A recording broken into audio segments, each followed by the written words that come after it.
Hi there, all you dumpster divers, and welcome back to to the movie garbage. I was trying to do Optimus Prime. That was terrible. That was so terrible. Yes, it's back after so long. It's been. I feel like it's been yesterday since we last announced the movie that everyone's been waiting on pins and needles for the last 3 years, 4 years, 5 years, a decade. I don't remember how long. I'm Ed Bobenchak. How y'all doing? And of course, joining me as always is the man, the myth, the legend, Mr. Matthew Lewis. They're jewels, Betty. They're jewels. That was a much better. You did the opening on that one. That's right, Dad. You're going to pay. He's a molester. He's a child molester. That's good. Oh, God. It's been literally 1 year. Literally a year? It's been literally, July... July or June 8th, it'll have been 1 year since we recorded last. Wow. Or last I posted an episode. And that was when we did Percy Jackson? Yeah, Percy Jackson. Speaking of which, I wanted to do some, since last record, catch-upping, since it's been a year since we posted. Yeah. Oh, yeah, we should everybody say, we're doing Transformers Age of Extinction. Hell There you yeah. go. There's the announcement of the movie. In case you didn't read the title at the top of the screen like a psycho. Exactly. It's been a year, so have you watched the Percy Jackson Disney Plus show yet? I have. Oh, me too. I watched the entire thing like a week ago. Dude, it is incomprehensibly better than that movie. It was so good. It was so faithful, and there was so much stuff. Like literally, I was re-listening to our old episode about it, and just think of every single step of that terrible movie and how much they changed from the show and the book. It was just like, wow, they really just cut every corner. Yeah, I was really surprised. I genuinely loved it, and it was really nice. And because my wife and I watched it together, and she pointed out too, they're kids, and they felt like kids. Yeah, he says he's 12 at the beginning and not like a weird angsty teen. Yeah, and it was nice that there was another thing too, that the movie. Listen, I will say that the movies are a different medium. They're a different medium, but they're terrible, but they're fun. They're not great, but I enjoy them. Mm-hmm. There are films out there that are terrible, and I want to stab myself in the ear, like the Justice League Snyder cut. It wasn't that bad. Oh, it was that bad. But overall, there was this moment. This one had so few moments where I was like, oh hey, I'm not enjoying this and liking it. Yeah. And anything that may have been slightly unfaithful to the book felt much less awful. Yeah. Oh, because literally Rick Riordan had hands on himself on this series, and you can feel that and also it's taking place in 2024. It's not whenever the book was written in the aughts. That was in the early 2000s. Yeah, early 2000s. So tonally and stuff like that is a little bit different, but I feel like you could definitely feel his writing tone and everything, and messaging and plotting and all that was really well done, handled by him. Oh yeah, and I loved too that it felt like it was the Greek gods in modern society, which is my biggest complaint about the first film. The second one didn't do it as bad. They got a little bit better, but this literally they took everything and transported it into it, and it just felt better. Yeah, Lance Reddick was a really fun Zeus, even though he had like 10 seconds of a scene. It was Lance Reddick's fucking great, R.I.P. And then freaking, of course, our boy Jason Mantzoukas, the funniest man. Oh yes, yes, he was great. Peter Johnson's here. Also, I liked Chiron. Chiron much better. Too. He felt he felt overly stiff at times, but he also felt like a genuine a teacher trainer. Yes. He's he's been through a bunch, and he's still very responsible. I loved the Hephaestus episode. That was another good one. Seeing Hephaestus was very fun. The actor, Ares was also great. Ares was perfect. Yeah, I believe that dude's a wrestler. He was fucking really fantastic. He was exactly how I imagined when I read the book back then. Ares was perfect. I don't even remember him being in the book as much as he was in the show. I was trying to think. I don't know. Was the bit with the shield in the actual book? I couldn't remember. That was. I think that may have happened in a later part or something like that, because that does seem really familiar to me. Them having to go through that. I don't remember Hephaestus specifically showing up again, but I wonder if it might have been a different. One of the series or book stuff, but I genuinely thought that was incredible. Yeah, it was very, very cool, and cutting out the Hydra bit. Watch a little, and the bit with the tower, the arch.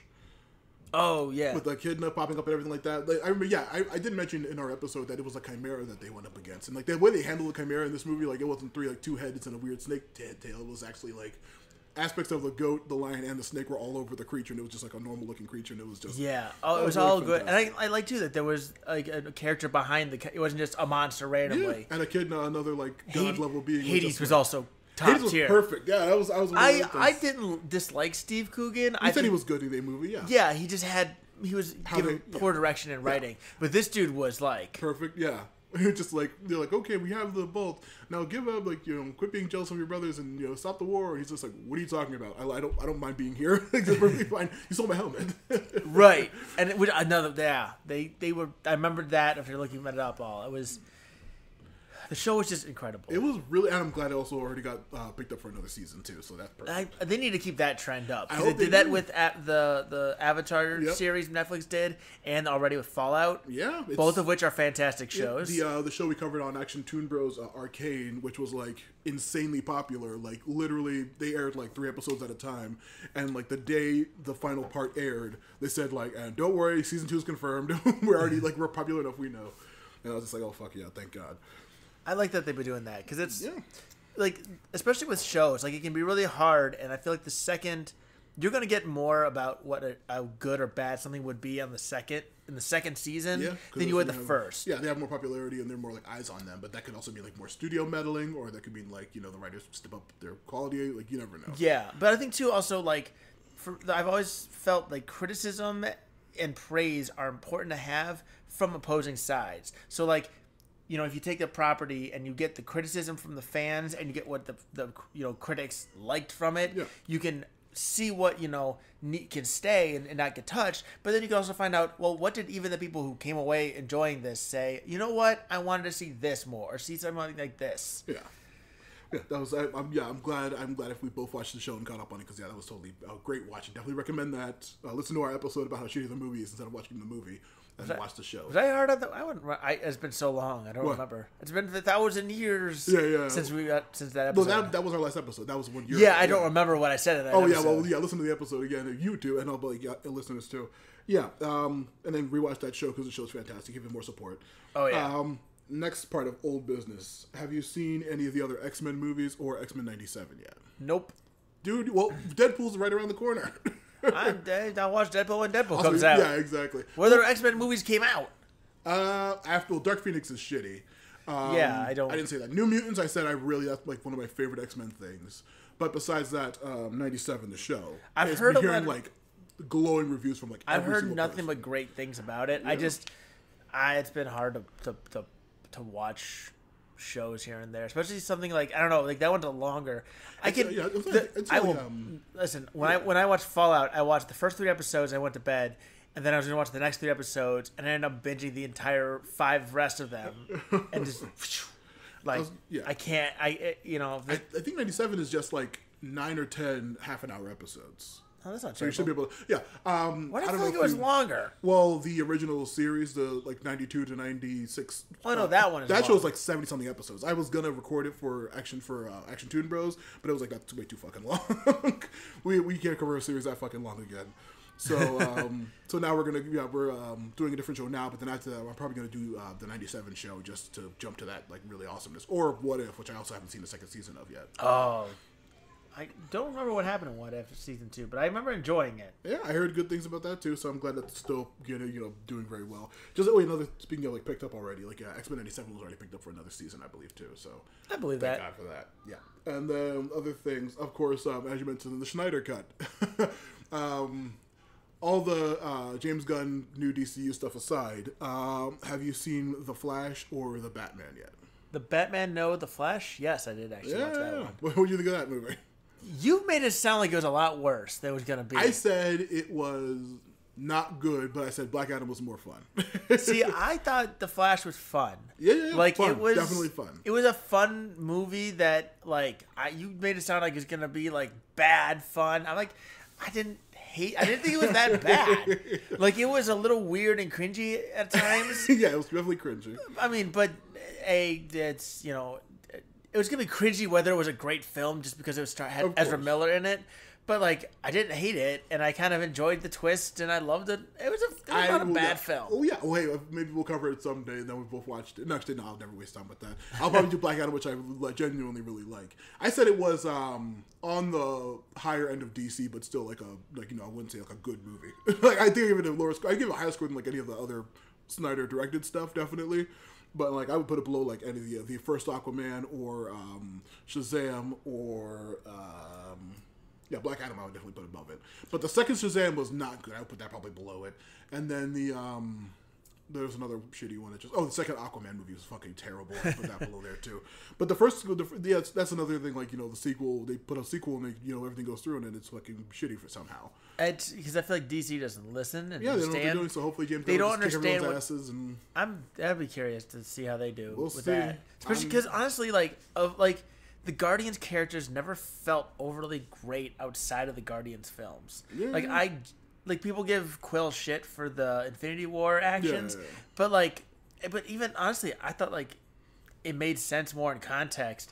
But like his Endgame appearance felt even more cringy and worse to me. I think he barely did anything in Endgame except for like trying to hit on Gamora and then unsuccessfully. Right, that was like all that happened, but like even something I always thought, and I don't get how it's only in non-Guardians things. Nebula. She is the kind of person who's like, how's your day going? My day? Well, I used to have great days, but then my father, he ripped me apart, and he tortured me, and he talked about how he's going to make a future plan, and I used to believe in him. It's like, she go on these little tangents. Yeah. So I guess the saying is, compared to back how I used to be, my day's going really well. It was like, you could have just added to the last part. You didn't need all the other things. Yeah, of course. I think it's mostly just because like people, they don't assume that the audience would like know her character or what she is even doing for the most part, since she's so minor. In the actual first two Guardians movies, she's so minor that people probably wouldn't be able to connect on. She was pretty big in the second one. Second one, yeah. The second one, she had her own damn she was plot amazing. line. Yeah, and the third one, she was fantastic. Oh, absolutely. She's always been amazing. Even the first one. Well, that's because Karen Gillan is amazing. She was amazing in Doctor Who with my amazing in Jumanji. Amazing in Jumanji. She made amazing in Jumanji. She's really funny. Yeah, she was before like even Doctor Who and everything like that. She was on a Canadian or not Canadian, Jesus. British skit spoof show like Mad TV or SNL like before she got on Doctor Who, and then from Doctor Who she got Guardians and everything like that from there. But yeah, she's really fucking amazingly funny. Yeah, she's great. Yeah, but yeah, it just never felt like the writing outside of their properties. Yeah. The Guardians always felt. Rocket was maybe the most. Rocket was very consistent. I think he's the most consistent overall, but he also had a lot of screen time. Oh yeah, he was given a ton in all the movies. But yeah, that's because he's such a fun character. That's why he gets so much like play in like all kinds of games and stuff like that. Yeah. But yeah, you haven't seen the Batman, one of the highest reviewed DC things around. Not recently. Yet. It's on my list. Hey, like I said, I hate Batman, so I said it's a good movie. I say I don't hate Batman. I get tired of him being the face of stuff. Oh yeah. Like, listen, he's an okay character. He's good. He's a good character even, and when done right, he's pretty great. But when you start giving us to him over and over and over and over and over and over and over, I mean, it's the Charizard situation. Like, yeah. Is Charizard a cool Pokemon? Yes. Was him getting Mega Evolutions pretty cool? I agree. Was him getting Gigantamax, whatever? Like, it's just like, okay, we get it. Same with Greninja. Like, okay, it's you're cool. Like, you don't need to tell us how cool it is. Yeah. Well, speaking of how shitty overplayed Batman is, like, there was a recent DC event in the announced like a bunch more of their animated movies, and like literally 70% of them are like Batman specific Gotham or based properties, and I'm just like, fucking Jesus Christ, just throw me out of a fucking window. I hate Batman so much. I mentioned it nonstop on a Young Justice podcast. Like, everyone around him I like. Batman himself, who gives a shit? But Robert Pattinson puts in an amazing performance as a fucking real shut-in psycho. So he's a great Batman. Hey, he did. He's 1 out of 2, I guess. 1 out of 2. 1 out of we went over all the Batmans in the Snyder Cut. Well, I was talking about the Twilight. Oh, well, he was great in that as a weirdo too. I mean, I've become a weirdo. Yeah. But yeah, let's see. It's funny since then with our Pats, like. I remember when those were coming out, and that's all I knew him from, really. Mm-hmm. Like, I remember, I was like, oh, God, and my name's Edwards, so, there was just a little bit of weirdness on that. And I will admit, I have since come around. I've seen them all now. Yeah. And B, knowing, and seeing how even since he's come out and is like, yeah, I hated that character. I just like hardcore blinked my mind, got through the scenes, and just like tried to cope the best I could. Yeah. And it's like just hard shit on the characters much. Absolutely, yeah. He's really funny, and also he's done like a lot of really crazy, intense like indie movies like Good Time and stuff. You can see him like do really stretches like acting skills in those. He and Daniel Radcliffe need to work together more. Well, that'd be funny. Because Daniel Radcliffe's another actor I want to see more. We mentioned in the X-Men episode that he would be a great Wolverine, and then we played the Camptown Recess scene, which is very funny. But yeah, I'm looking forward. There's still rumors that Radcliffe or somebody might be in Wolverine and Deadpool as a Wolverine, so that'd be funny. Well, cool. Yeah, I mean, amazing, I think. But yeah, in terms of old business, I think that's about all I want to wrap up with, because there's not been any new fucking Friday the 13th shit. There's not been any Tiny Terror of Tiny Town stuff. You mean that really old 1930s all little person film? Overexposed shitty movie that we watched that was too long. I legitimately think that there's missing footage from that film. There's no way that film was only 50 minutes. Yeah. That was legit cut down and just like pieced together the best that they could. Yeah, but it was a terrible movie that I hated. Peter Jackson, I don't think you've seen his Beatles doc yet, have you? He had a Beatles doc? Yeah, we talked about it on that episode, and then it was like going around like winning awards and stuff recently. But yeah, I don't remember that. He's a documentary on the Beatles. Yeah. Oh shit. Yeah. I'm pretty sure you brought it up, but like I knew about it before. But yeah, listen to our old Bad Taste episode. I don't remember shit. Yeah. Haven't you played Resident Evil 4 remake? Nope. You played Resident Evil 4 2 or 3 remakes? Nope. I've been playing Fallout New Vegas. Yeah. I back into Monster Hunter Rise. I just beat Sea of Stars. There's not been any new Star Wars. No, you don't watch any of the animated Star Wars stuff, right? I can't get. There's too many of them. Like they're just putting out too much Star Wars. Like, listen, I love Star Wars. Star Wars is awesome. It's a cool property. It's just too much, too often, too quick. Like, spread it out a bit. Give me more Tales of the Empire. I want to find out what happened to Barra Sophie after season 7 of Clone Wars. Though I say that, and I'm like, give me all the Fallout. Give it to me. Yeah, Fallout. Like, I want more of that show. Yeah. I want more of that show.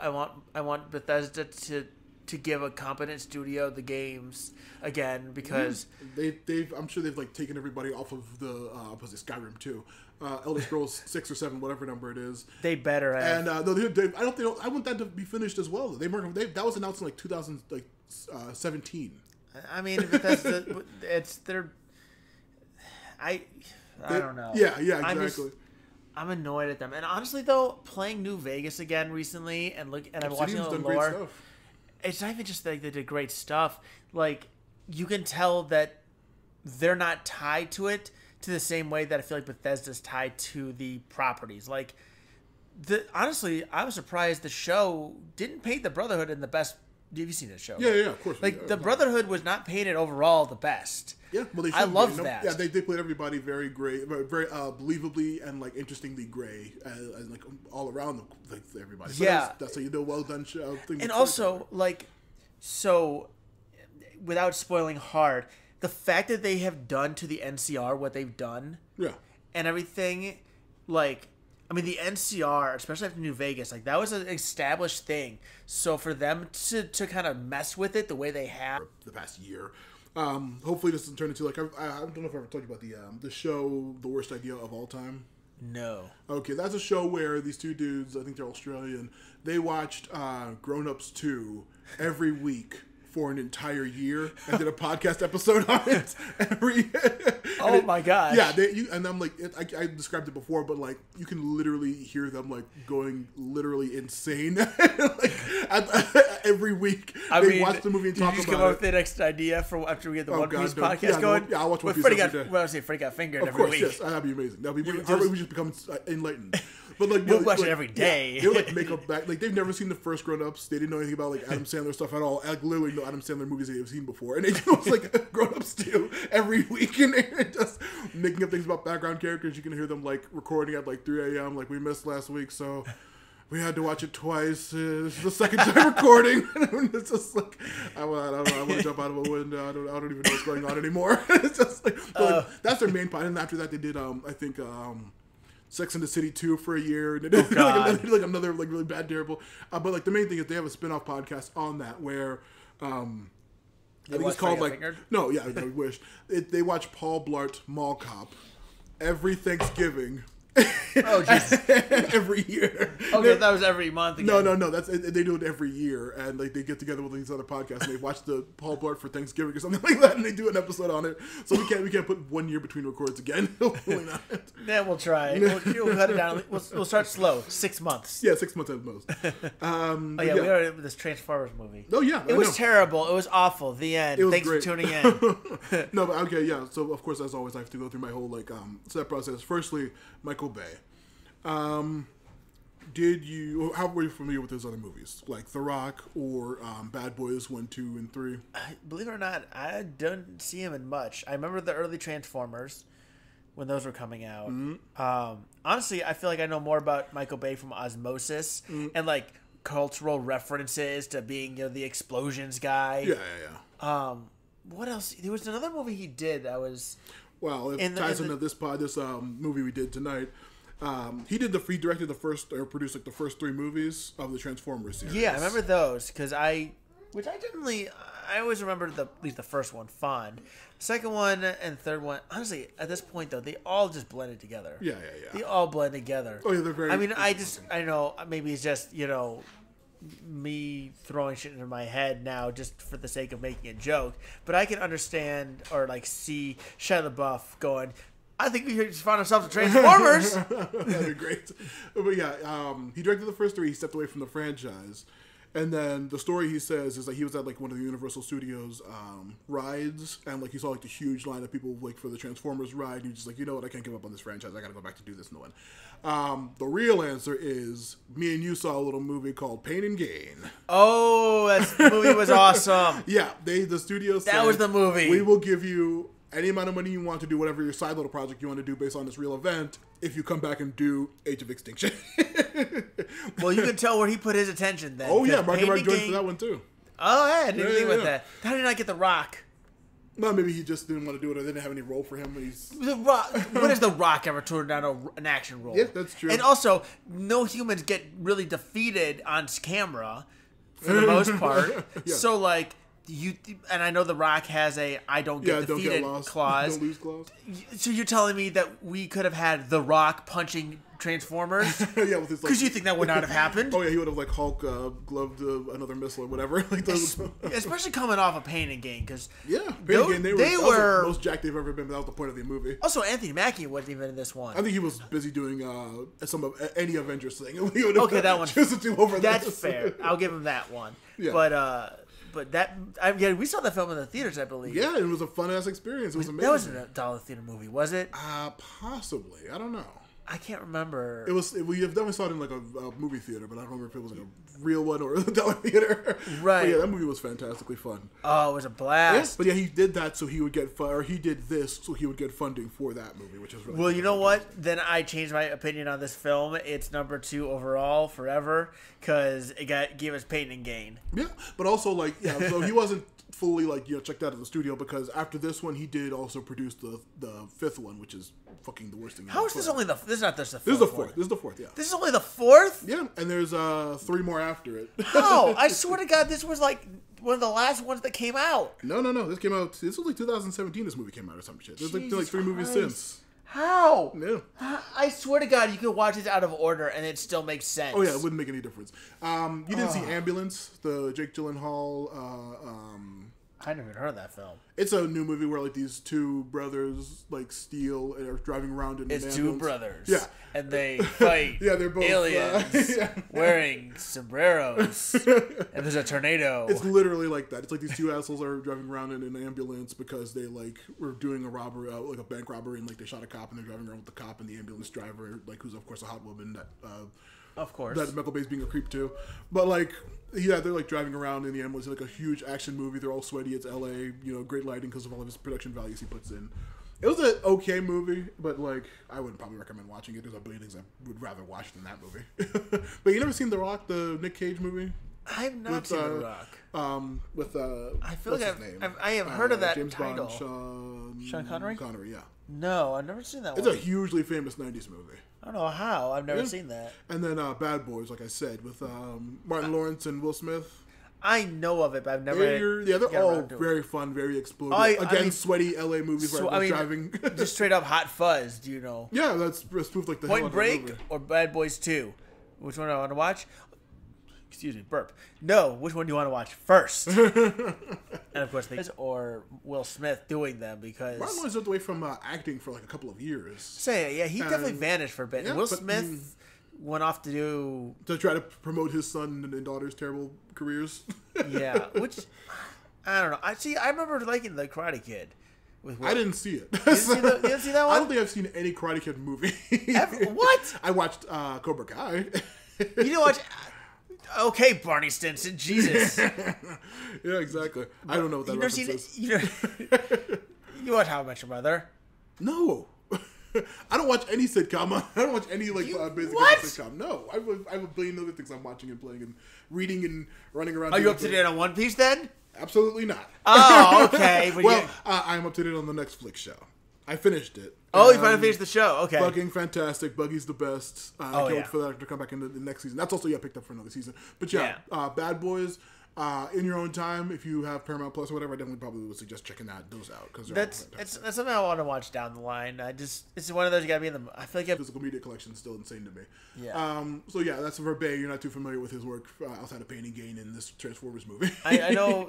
I mean, I know the trope of explosions. Yeah. You know, and you know about the that old rumored thing about all the movie directors brought in after 9/11 to give the government ideas on various terrorist scenarios that could happen. It's like a pseudo conspiracy theory, but also I think it's also been on record as it did happen. So Bay's one of the people who they asked if an insane terrorist situation happened, what would you do? Explosions and camera angles and sexy sweaty people. Yeah, I mean, I remember the other Transformers. I still can't believe this is still the 4th. Why doesn't that feel like the 4th? It feels like the 7th. I can go over the plots of all of them. Especially because, they made it out to be, the final thing or whatever. Yeah, this was the pseudo soft reboot, time jump thing. But they killed, every other fucking Transformer that everyone knew. Yeah. Megatron absolutely. wasn't even Megatron anymore. He was Galvatron. Well, I want to explain. Do you want me to explain? I'm about to ask about Transformers in a second, but do you want me to explain the movie plots before or after we go over this one's thing in pseudo depth? After we go through the film. Okay. Let's go through the film. That's it on Bay. Now Transformers. How familiar are you with them as a franchise? See, it's weird because I used to have the toys and I played with them a bunch. Mm-hmm. And I remember watching some of the shows, but I don't know a lick of information. I never watched the movie. The animated movie that made everyone cry when... Right. Yeah, I never watched that. And I knew the basics of things. I knew Optimus Prime... Optimus Prime and the Autobots versus Megatron and the Decepticons, and then from the Jimquisition, Starscream. Oh god, I've been watching that shit since the very the second episode of The Escapist. It's so long. So hey Steph Sterling, if you are somehow listening to this, if you want to talk about a bad movie, you can choose. Come on, we'll have you on. We'd love to have you on, Steph. Absolutely. We'll go on your time schedule, so we'll record at whatever time it is here versus what it is for you, and whatever movie you want, and however obscure it is. All your choice. Yeah, absolutely. Love you. You're awesome. Okay. I was going to say, this movie actually, I got the date this came out wrong. This came out in 2014 because next month is the 10-year anniversary of this movie. Jesus Christ. This is not a 10-year-old. Yeah, old man. How's this movie 10 years old? It feels like incredible. It came out this... It looks beautiful, doesn't it? It doesn't even look beautiful. They all look the same. Yeah, that's what the 3 movies came out in the past 10 years. It literally looks like it came out last year. Yeah, it's that and high quality. Acts like it came out last year.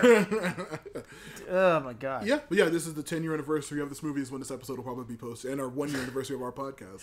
That's a little timing match up there. You didn't watch Beast Wars? I think that's the first series I ever watched. I think I watched that show. That sounds familiar. Yeah, that was I the always CGI remember. one with Yes, I with did watch that Optimus one. Primal and Megatron was just a straight up dinosaur. Yeah, I remember that. I don't remember Yes. anything that happened in Wait, it, 10 seconds. but I remember that. I remember Black Arachnia, someone was- Cheetor, I remember the Rhinox, and then the little rat trap. Yep, that New sounds York all accents, comes back, and because you that can't all see a sounds rat right. thing of a New York person. I couldn't tell you a damn thing that happened in any episode of Oh, that no, show. you don't though. need to worry. But yeah, I loved that show. Then there was the animated show on Cartoon Network. It was Transformers Animated, I think, which is called from 2007 to 2009. That was Never a really, watched that. That one was that one had my favorite Decepticon ever, called Lugnut, who was a one of those huge carrier airplanes, the ones with the side propellers because it's so giant it needs extra support to fly. Oh shit! He was named Lugnut. He was one of the dumb member of the Decepticons. But he's his design was one of my favorite of all Decepticons in any kind of media. He's my favorite of all time. And then Transformers Prime on the Hub. I never watched anything after 2000. I don't think. But that wasn't that was a movie. 2010 to 2013. That was a show, a legitimately really, really fun show that I would probably put on Action Toon Bros if I knew anywhere to watch it. I don't. It's probably on Paramount Plus or something like that. I don't know what the Hub is connected to anymore. That was the MLP and all the Hasbro owned properties. I don't. Yeah. All I know is I literally after 2000 I don't remember anything that wasn't a Transformers movie. Yeah, but yeah, the Transformers Prime, I watched all of that. Was fucking really dope, really mature, really fun 3D show of it that had one of the best interpretations of Starscream Gang. I think it also had one of the first canonically gay characters. Was one of the Decepticons who was it's really, he's vaguely, weirdly, sometimes effeminate, and people were what the heck, people fans were oh, the character, he's gay coded, and we all love him. And then the Chris Show came out and said yes, he is, we'll confirm, yes, he's gay. He's an awesome, fun Decepticon that everybody loves. Yeah, cool. Yeah, it was really fun. Though I don't like they put him on the Decepticons. He was already a bad guy, but he was just really funny. He was voiced by the dude who does Cosmo and the dad from Fairly Odd Parents. Oh, who also just only recently came out as gay, which I found out. That I was surprised. Shit! Yeah, really recently. But yeah, I feel like he's done something else. He's been in 1,000 things. He's a huge actor and voice actor. Yeah. But yeah, he voiced that Decepticon, and he was a really fun character that everyone loved. All the queer people watching the show loved, and so they just made a canon. But yeah, So I never watched the original TAS. Nope. I don't remember any. That was some fucking Zillennial, ex-Zillennial shit. That's not us. Yeah, I enjoyed just the like toys. G.I. Joe and Thundercats. That was a little bit before. Yeah. That was old. That's Elder Millennial and Gen X shit. That's not us. Yeah, that we filmed out of that. I never disliked Transformers. I just never got hard into it the same way. Though to be fair, we had Pokemon to get into. Yeah, well, we had anime actually. So we had they had stolen Japanese animation for G.I. Joe, Thundercats, and Transformers, and then the 90s hit into hey, you guys just want to translate our anime? And you know what? Yeah, let's do that. Pokemon, Dragon Ball Z, Card Captors. Okay, I do remember watching Card Captors and Dragon Ball. Yeah, Dragon Ball. Everyone watched. If you say you didn't watch Dragon Ball Z, you're lying. You're a crazy liar. Yeah, the 90s into the aughts, they just straight up just made anime, brought it to America, and then we were just hell yeah, that's better. And then they started putting it on hard dubs. Yeah. And then you got the American One Piece show on Tsunami. For crap. Yo, Treeman. Don't give it up, Luffy. Treeman. Don't give it up, Zolo.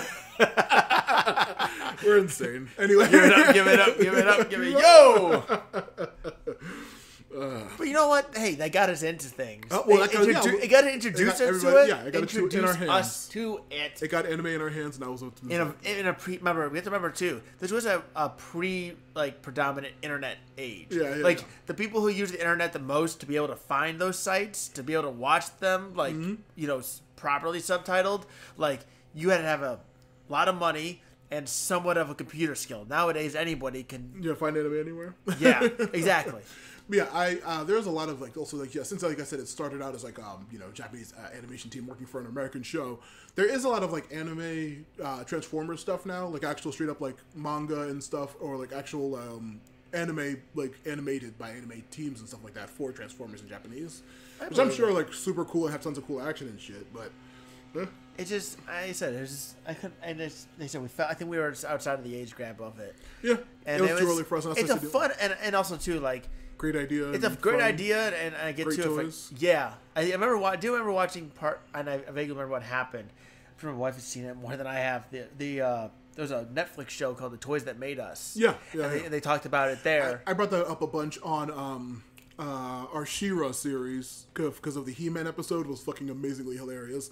All those coke-fueled 80s toy execs making up shitty ideas and like, we need to give He-Man a mount. Like, well, we have this other toy line with this giant cat. What if we like paint him green? And it's just like, sure. And I'm like, that doesn't make any sense. And then, I wiped the coke off my nose and I said, shut the fuck up. Man, put him on the stupid green cat. Like, literally, that's what he's saying the thing. And like Transformers is all from that era because like a lot of these things are like, toy sales based, and like like those shows from that time period would be like, we need a new Transformers character because we want to make a new toy. So every episode you have to introduce a new member of the team and a new toy being introduced every time. Yeah. So that's a lot of things that were made back then. Oh yeah, which is funny. It's funny how some of that stuff's the best you're gonna find. Yeah, absolutely. People are still like diehard fans for that kind of content and stuff like that. And yeah, but for me, Transformers just never hit. I remember watching the first movie when it. I remember the trailers for the hype for the first film too. Yeah. And honestly, like. I think it did incredibly well though. The whole series is done. They made 6 of them or whatever the fuck. They clearly it made money. The thing I always remembered from the film, and it translates. I can guarantee you, without watching any of them and all of them recently again, I can tell you this: if I were to watch them all, sit down, spend however long, and watch them all, they focus too much on the people. Even in the original, like, so like it's just why. Well, I'm not watching a Transformers film to watch a bunch of people shoot guns. I can do that in anything. I can watch that in so many fucking films. I can watch people shoot guns at machines. There's a franchise where humans shoot at machines that are trying, that are bad. Well, technically, there's now good ones and bad ones, yeah. and it's called The Terminator, and it's pretty great. But like, if I want to wouldn't watch say that. giant, I'd say there's a great movie. Listen, maybe one and a half. Was it Genesis, the one where like it's like the time reboot of there's two? Literally a time reboot in every single one of them. You Well, mean no, the one where Emily Clarkson played the woman from the past? Was the show? No, that was the different thing. there was one of the ones where like they all have time changing. There was one I remember watching that was like a hard reboot of the originals that took place during the original times. But at the very least, people shooting robots, shooting people. There you go. That's what I need. I want to watch giant robots that can transform into cars and vehicles, like punching and shooting each other. I don't want to watch people. I don't care about these. Like, listen, don't take this out of context. Don't take this out of context. I don't give a shit about the soldiers. Don't take that out of context. I'm talking about in the film of the Transformers. I don't care about the random. I don't care about the random Marines in the desert fighting a random like. That scorpion scene. The scorpion was cool, but everything else, I don't care. I don't think it was just like killing them. Like they weren't. It wasn't an idiot. I don't think they killed it even in that scene. No, they didn't. I don't think it did it. I think it never showed back up. I know. I think somebody like later like grabbed it by the tail and like squished like completely like killed it by like just ripping its tail. That's possible, but like that was the cool part. Yeah. That's what I remember. I don't remember those. I don't care. You remember about Tyrese and Timothy Oliphant sweaty in the desert. They changed actors. I swear to God, every film they had for the first 3, they had Shia LaBeouf. They had Megan Fox for when they had her, and then they were doing their one thing, and then there was a B storyline with more people doing something else. Yeah. I don't care about these other people. I barely cared about Shia LaBeouf's storyline. Yeah. But I get that you have to have a connection for the viewer or some garbage. Yeah, it's very stupid, and I hate the 2 shows I mentioned, Animated and Prime. They also had like shitty teenage sidekicks that were like running around with them the whole time, being like annoying shitty humans. Fortunately, do you know what the one thing I do remember about the Beast Wars Yeah. Transformers? There were no people. Yeah, that's true. None. There were cavemen occasionally like in the background, but they were never story relevant whatsoever. They weren't That's why part it was of the it. best. Yeah. It was Optimus and the Autobots versus Megatron. The Primals, the Primals and the Eximals or whatever. It was Optimus Prime versus the Megatron. And the somethings. Autobots, Decepticons. Maybe they changed up some names here and there a little bit, and it was the Autobcons or something. I don't know, but it was always giant robots versus giant robots. Also, spoilers for Beast Wars. It takes place in the distant future. They do find old, dilapidated Optimus Prime and Megatron's bodies eventually, and like, oh, this is like millions of years in the future. Oh shit, that's fucking crazy, isn't it? That's still pretty cool. It's fucking cool as hell. But like this movie did the same thing. It focused. We haven't even gotten what's our time? How much are we in? 42 minutes. 42 minutes, and we haven't even started the plot of this film. The plot of this film is Mark Wahlberg is a cool guy who loves his daughter, but he's a bad father, and she has a boyfriend. Yeah. But also, by the way, Optimus Prime is there. That's the plot of this movie. Yeah. Well, hey, fortunately... And Megatron's not there, but he is. But not really, but sort of. Just wait for the second movie where they just drop that plot line. It's very funny. It's very stupid. Yeah, but like... the humans... Wasn't one of the plot lines that Optimus Prime was like a god among... the Transformer, whatever they call it, like the Prime Matrix or whatever, the Matrix of Leadership is what Prime's having, which is that's why Sentinel Prime in the last movie, who was Leonard Nimoy was trying to kill him and turned evil at the end or whatever. Leonard Nimoy was in them. He was Sentinel Prime. He was Optimus's teacher, and then he like rips his face off at the end of the movie because he's evil. Oh, I don't remember that. It's fucking dope. He's like, give me your friend. So wait a minute though. If I recall this correctly, what you're saying is that only certain people are allowed to be leaders and in power because they were born special. Oh, I'm sorry. And everyone else... Ed, you haven't heard about the new upcoming Chris Hemsworth Transformers prequel coming out? Nice. He's playing young Optimus. And I'm not joking. There's another one coming out. And it's they're on the planet. Yeah, when they're on Cybertron. Wait, was it Hemsworth or Pratt? Because No, it's Hemsworth. It's this time it's Hemsworth. Yeah, it's Hemsworth. You sure it's Hemsworth? He's also playing young evil dude from Mad Max and Furiosa that's in theaters right now, too. He's just playing young people of all the... Morton Joe? Yeah, he's playing young Morton Joe. Huh. It's fucking great. I can see him in that one. Yeah. But yeah. That's out now? Yeah, it's in our theaters right now. Oh shit! I think, or maybe it might be Friday. Something. Oh no, The Strangers Part 1 is out this week. I was going to see that later. With the movie with the people working in the houses and killing people. Oh, that's right. That's the new one. That's come out. That came out this weekend. Next weekend is Furiosa, which is getting like 10 out of 10s across the board, which is fucking incredible. I'm really hype as shit for that. I mean, to be fair, all you have to do is take post-apocalypse, put it into a desert setting, and profit. New Vegas, Mad Max. Hell yeah. I mean... But yeah, the Matrix of Leadership is something that he got from being like a very good Transformer, and then he became Optimus Prime. He had a different name before, some kind of weird-ass robotic, like something weird. But like, he became the leader, and then like... So he earned the title of Prime. He wasn't born Prime, yeah. He was just a regular, like Bumblebee gets a Prime after Optimus dies and everything like that, so... Well, is Optimus really dead, though? Well, I mean, yeah, a lot of oh, he's dead. Oh, he's dead for sure this time. What's it called? The Allspark or whatever, and goes into another. Who the fuck knows? But yeah, because like Megatron's dead. Yeah. Oh, so yeah, in terms of these, okay, now that was history with Transformers. Now history with this franchise. You've seen the first 3 movies, or I've seen the first 3. I vaguely remember the first.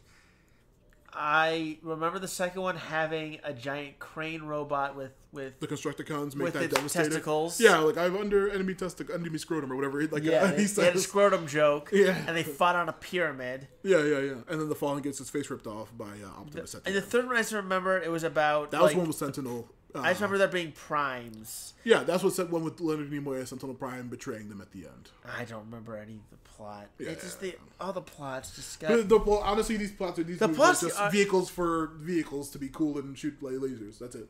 Believe it or not, but they don't. They really don't. They spend too much time on humans, but I'll say this one proportionally, I will say has like the least amount of human 3 hours. But also, this one has let the Tooch loose. So this one gets a pass for being fun. the Tooch was funny, but it was too much. I think they took the plot of the first 3 films and then added another subplot, and they put that all into one movie. Yeah. I mean, literally, that's what this film was. Yeah, like, I literally had spent, to like, how I had long to, like, did we look up a take breakdown? What do you mean that's a breakdown? in the beginning of this fucking Age of Extinction garbage I will film? say that the Tooch doesn't get loose until 1 hour into the movie. So that's when we meet KSI. That's when we meet the plot about the fake Transformers. Is that 1 hour into the movie? Did we not even meet Optimus's like dilapidated form until like 40 minutes in? It was like 10, 15 minutes in or something like that. Because we had to spend how long on all this crap? Like the only Transformer scene I even remember up until Optimus, appears and gets fixed up was the scene that did nothing for me because I don't understand these characters and they all look the same. But that's another thing about these movies. It's like, for the most part, like, unless they're in their car form, and even then, sometimes if they have distinct colors, they all look the same. Honestly, I this would film say that didn't even this probably... one did a good job because the 3 new ones that they introduced, I got their name somewhere on here. I remember now. One of that was John Goodman's character, right? Yeah. He was a tank. Drift, Hound, and Crosshairs were all... I think they were probably the most distinct they've ever been because they're bright, unique colors. Like one's super But they were barely cars. Yeah, they were never cars. They were never cars. Or they didn't transform from cars. You just saw a group, and you were able to. You saw cars driving, a car commercial of cars of like a Bugatti Veyron driving down the street, and then like next thing they're just robots chatting as robots because fucking who cares? That's not they never really need to transform into cars ever. There's no real reason for them in this movie. If I remember correctly, it's at least one of the first 3. Wasn't there a scene where like they were driving along in like a fight, and like one of the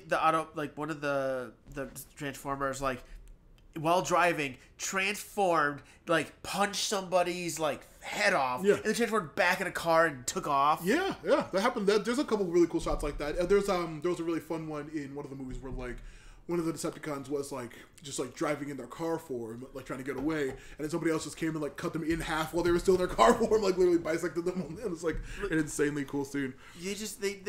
These are Transformers, and they kept them as just the robots. Yeah, well, they're overly complicated. Their design was? Yes. I think they want to make them busy. In the Beast Wars movie that came out last year, they really simplified their designs down to like basically looks like as blocky as the old cartoon look style. I think that these like weird, overly sharp shrapnel metal piece looking ones are not that bad for the most part. You can tell like they're really expressive and shit, like with their faces and everything like that. The faces were fine. It was just the bodies and this overall. There was just too much at times. Yeah, and they got busy, and you get like I feel like you could keep the faces a little more complex, but I don't need the whole body to be as aggressively detailed to the point of like I do remember like whatever John Goodman's character was like Hound. Did he have like a bullet shell? He had a cigar the whole movie, and then like out of all of his ammo, he finally like just turns it on and shoots at somebody like like that, and then his beard being like a bunch of like spent gun casings. That's fine, but like the rest of the body doesn't be as hard to find. I'm not watching this for the hard details on it. Yeah. Just like I'm not watching this to watch Mark Wahlberg is, trying to be a good guy and put his daughter through college and all that. And Aren't also, you invested in, what the fuck was it? The Shane, the creep with the, like, I'm not a pedo card? Oh. We'll get to that when we get to it. But yeah. Oh, I literally forgot this movie. Yeah.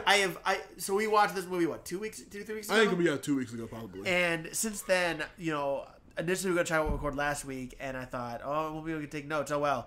And then when we couldn't, I'm like, oh, well, I have a chance to watch it. And every chance I had a chance to watch it, I said, do I want to watch it, or do I want to do something else? I want to do something else. Yeah. Like, I genuinely did not want to watch this movie again. Yeah. Let's see. What the other thing? You're not a car guy, right? You don't not a car guy. Yeah. No, you don't care that Optimus Prime turned into a Western Star 5700 XE semi-truck trailer. The semi-trailer truck. Is it the first or the second time? No, that's what he is in this movie. That's what he is. The original, he is a Marmon 97 semi-truck. Of course. And then Hound, the John Goodman, which I don't even remember seeing him ever turn into a vehicle mode, was in Oshkosh Defense Medium Tactical Vehicle. Whatever that is. I'm sure if you go to the nearest police station, you'd find one. It looks like a big fucking I I thought it was the tank. It's like that whatever the fuck that is. A weird like pickup truck, a military pickup truck, pretty much. I remember someone being a tank. Also, Drift is a triple changer. He turns into his robot form, but also, as I mentioned, a 2014 Bugatti Veyron and a Sikorsky 797 Raider helicopter. Which I completely forgot. Why did we not get the helicopter? He turned into a helicopter a couple times. Yeah. Did he though? Did he really? You remember the or blue, did he for like 2 seconds? Yeah. he was a helicopter in the one driving shot between him just transforming off screen into a transformer dude again. Yeah. Or was it probably a car? Like, why were we not getting these fights? Why would I not getting helicopters? I think that they had a fucking we had to watch Marky Mark and the pedo shooting the turret scene like in Star Wars. Remember when they were like in that gun turret, the whole like half of that fight scene? That's. Hey, let's get to the plot. So yeah, we don't give neither me nor Ed give a fuck about cars. We're not gonna go into the details of. I can guarantee you that people like. Honestly though, like, dude, don't you care? Crosshair turned into a 2014 Chevrolet Corvette C7 Stingray. Dude, whoa, bro.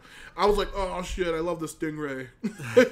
Is that a Lamborghini Aventador LP704 coupe that Lockdown turned into? Oh shit. Who was Lockdown?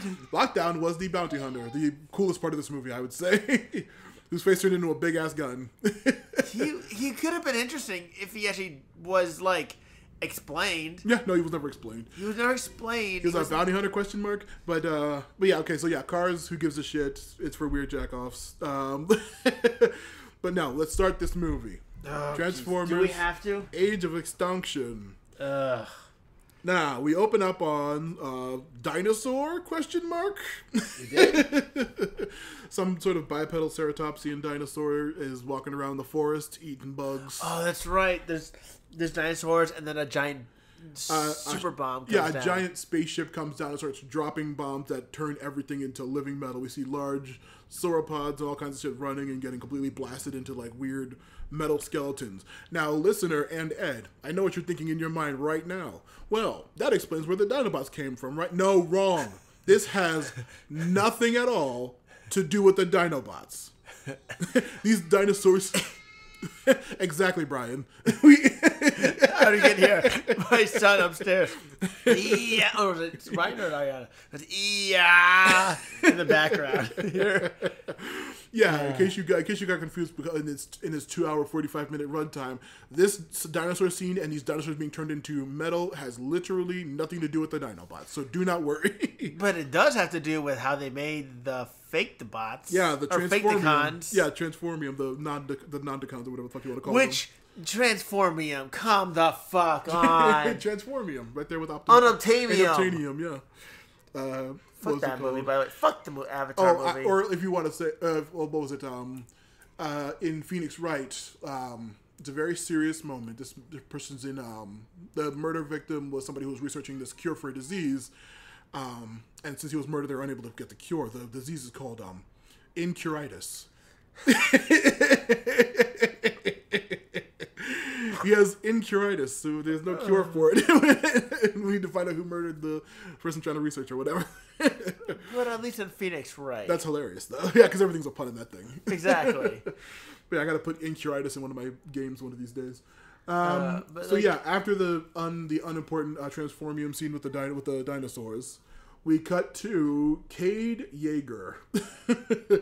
Marky Mark himself. Okay, I was like, who the fuck is Cade Yeager? Marky Mark. Which villain was this? That's a villain name. Yeah, right? Cade Yeager is the name you give to, like, the bounty hunter brought in to get the job done. Yeager is German for hunter, so it's very stupid. It's like his name is like Mr. Action or whatever the fuck. Well, he does hunt down junk, quote unquote, to salvage and fix up, and he's a brilliant scientist who makes good working machines. No, he makes shitty bad ones. He never makes them. He's a fucking football tossing, gun shooting action man for the rest of the movie. He's not an inventor. What are you talking about?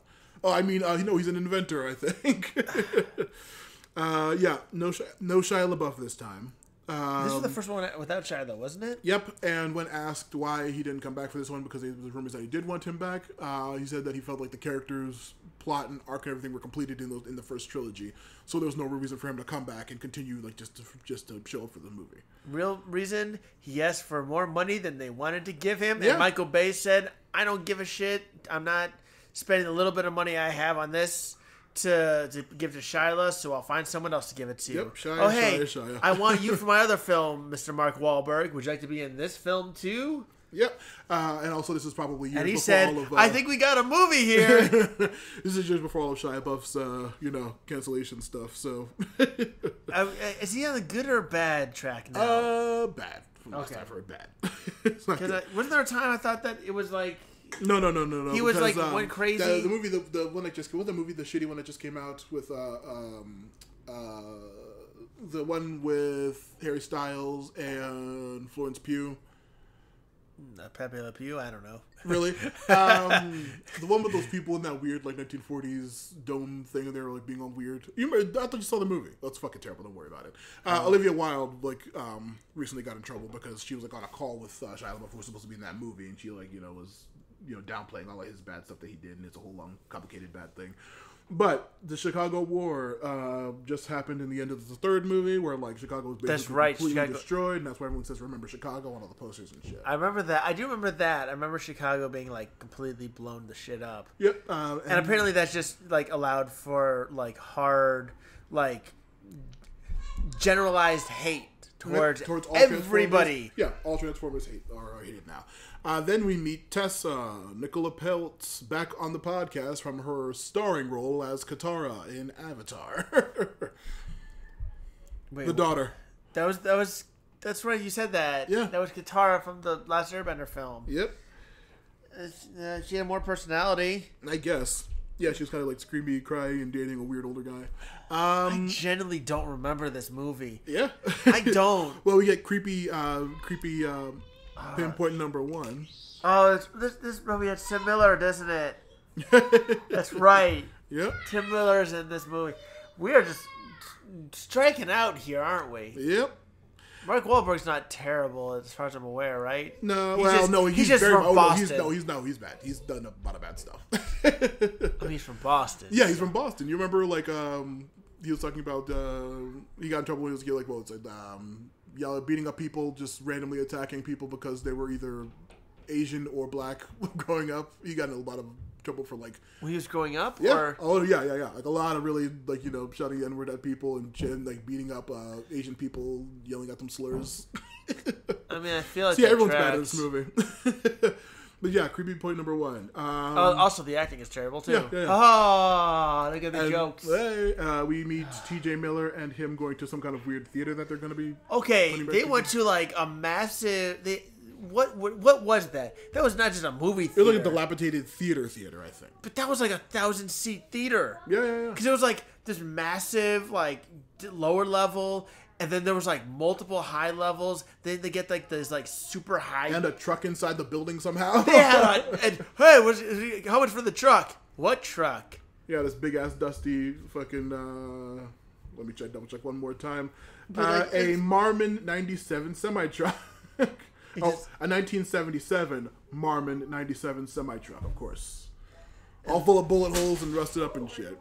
And then it.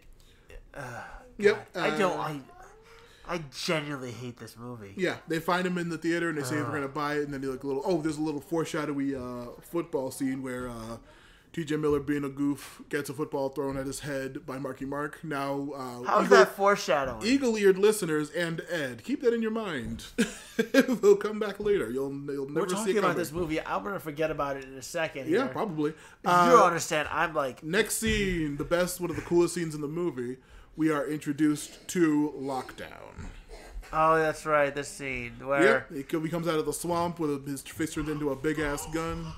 And then one of the Transformers is being like hunted down, and someone's like, "Oh, the government's going after the Transformer people," and like, "But I thought they were the good guys." It's like, "Oh, they're all bad," and I'm Kelsey Grammer. I'm Beast Rarg.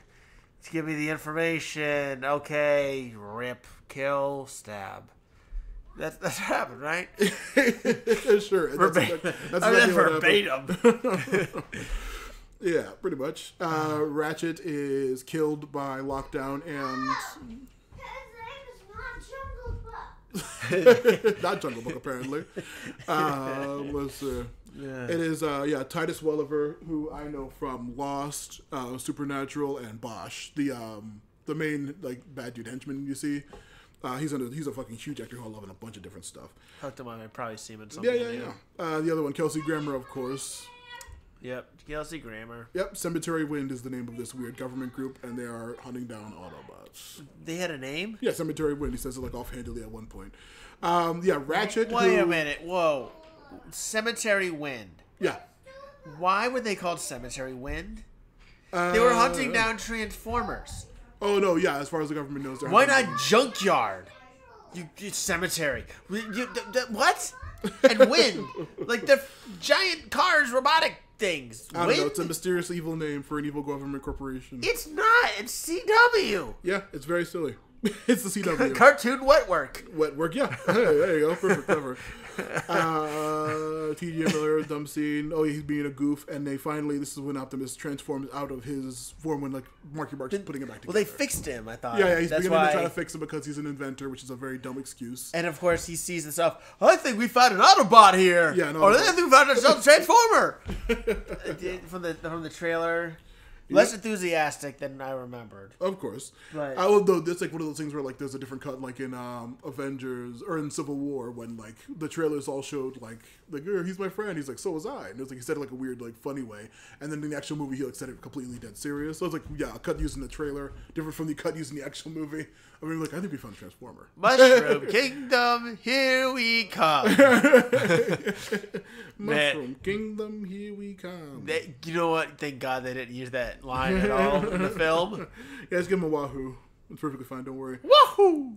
Optimus pops up and he says, I'll kill you, I'll kill all you humans. I'm crazy. And then he transforms back into Optimus for the first time. And also, eagle-eared listeners, I'll still continue to point out, because I'm only talking to them this whole podcast, while he's transforming and mumbling about I'll kill you, get out of here, you do hear him yell, Sam, run! As he's being so something, obviously either Shai has obviously been either killed or was there when Optimus was wounded and put into this position. Oh shit, I didn't guess that.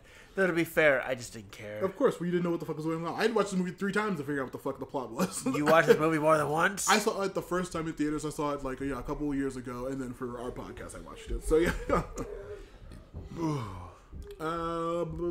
T.J. Miller. Yeah, T.J. Miller runs away immediately after finding out that it's a fucking Transformer. Cause they're we want to turn report them these in. aliens. Yeah, you gotta report That's these right. aliens. Report them, and he's we gotta do that. It'll be good guys. He's okay, I won't do that. Spoiler alert: he did that. Yeah. Because the next scene, Titus Welliver pulls up on the front yard driving with a bunch of big black military vehicles. His name was Titus? No, the actor's name is Titus Welliver. Oh, wait. The character's name is much stupider. Let me just pull this up real quick. Oh, James Savoy is the CIA dude. Oh, Jesus Christ. Yeah, Titus Welliver, the actor I know from a billion things. Okay, I thought that was the name of the Lockdown voice actor. No. I forgot about that dude who's a complete dick. Yeah, just a complete asshole who tries to kill Tessa by putting a gun to her head. Where's the Transformer? Where's the Transformer? All right, if you don't tell me, I'm gonna kill your daughter. She's trying to go to college, by the way. But, yeah, that's not important. Who cares? But Marky Mark doesn't want to. I forgot the creepy thing I mentioned was that she's not allowed to date if he's not dating. It was this weird rule that he made. I didn't remember that. I do remember. That's what he says first. We did gloss over, by the way, the realtor scene.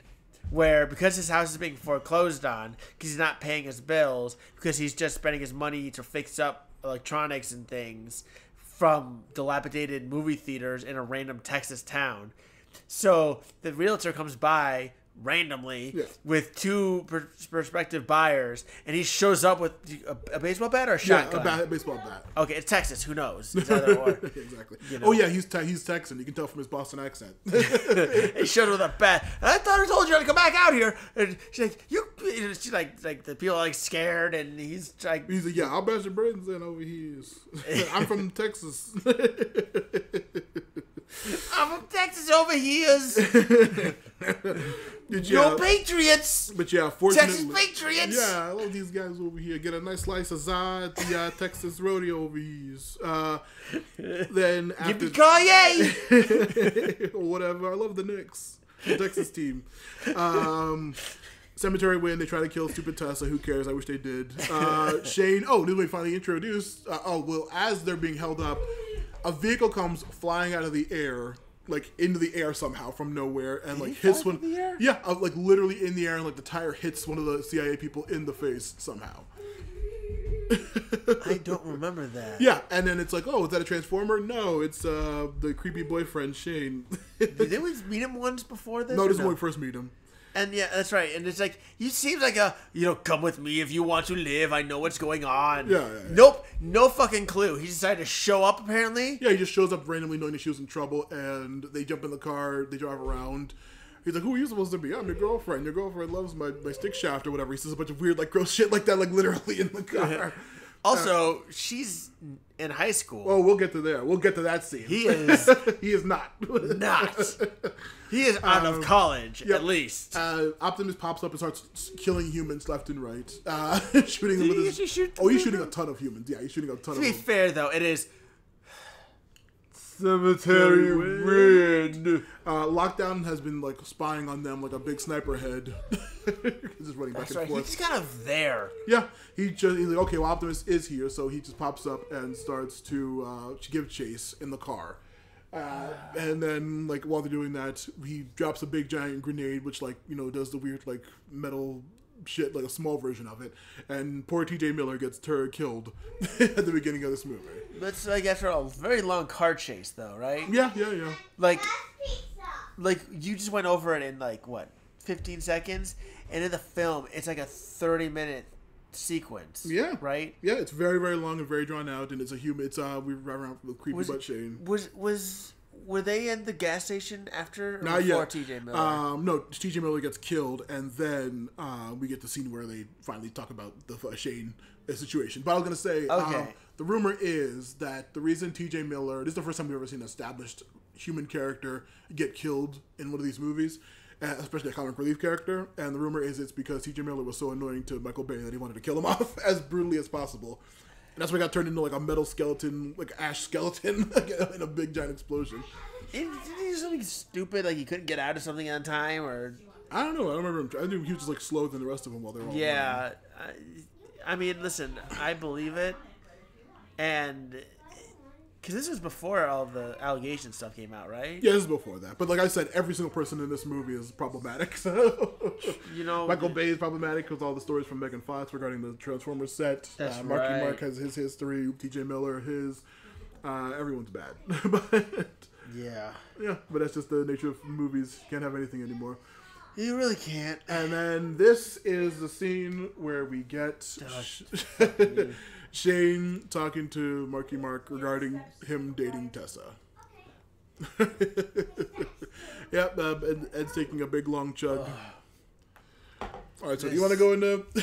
All right. What the fuck this is? Shane is not. He is 23 years old at least. 20, I believe, right? I think he's not. He's not 20.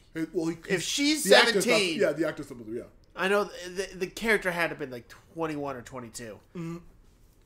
So Marky Mark is like, so what the hell are you doing dating my daughter? She is 17. She is a minor. She is not 18. Yeah. Like, clearly, did he claim Romeo and Juliet law? Oh, no, he pulls out a goddamn card he keeps in his wallet like a fucking psycho and says, Romeo and Juliet law. We were dating before I turned 20, so it's perfectly fine. And it's like, what the fuck is it? What the hell am I watching? This is a blockbuster movie that was played in theaters. So he had to have been like 19 just about to turn 20 then. And she had had been dating when, like, if he was like dating when they were 18, she was like 15 when he was 18. Yeah. So yeah. It's just not good in any world. Yeah. The fact that he has that card, the fact that they were... Yeah, he had a card ready to pull out with the law he is allowed to be intimate with a... yeah. Bleh. So, like, at minimum, he would have had to have been 17 when she was 14.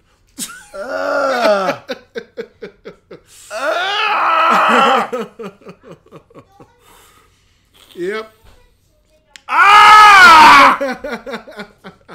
Nice little blowout on the mic there for that.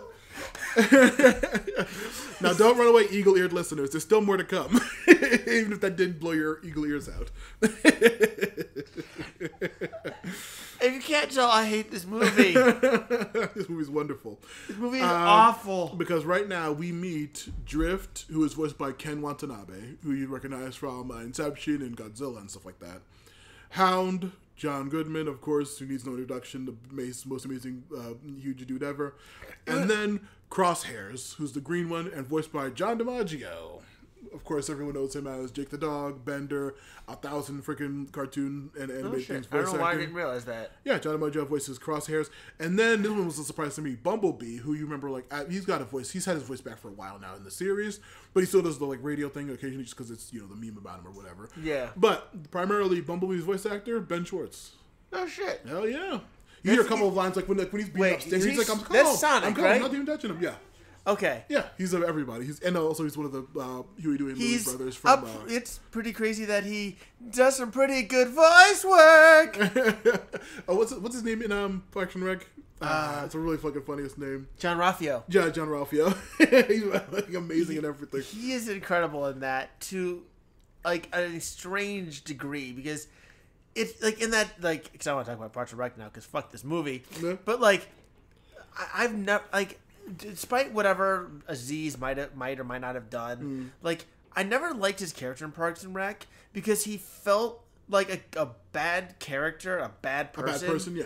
Who you're supposed to have sympathy for here and there. But John Ralphio is a bad character who doesn't make you ever want to be try to trick you into liking him. No, I think that they're the exact same. They are. They are. But John Ralphio is funny because you're not supposed to like him. Yeah, but Tom, Tom was made out to be someone you're supposed to like. No, he's not a great person. He's a pretty awful, terrible person. Everyone else in the office was great. Even Retta, she was she and Tom were very similar, but she was not malicious.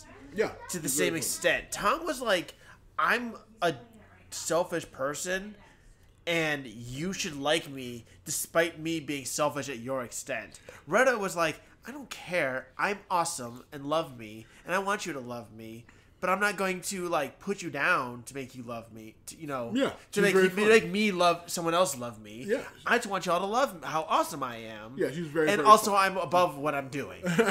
Yeah, she was the best part of that. So. She's one of the best characters in that show. An amazing show. But yeah, Ben Schwartz voices Bumblebee for a couple of lines whenever he does have but it's hard to tell when he's not doing the radio thing or the just Ben Schwartz being funny, which is very cool.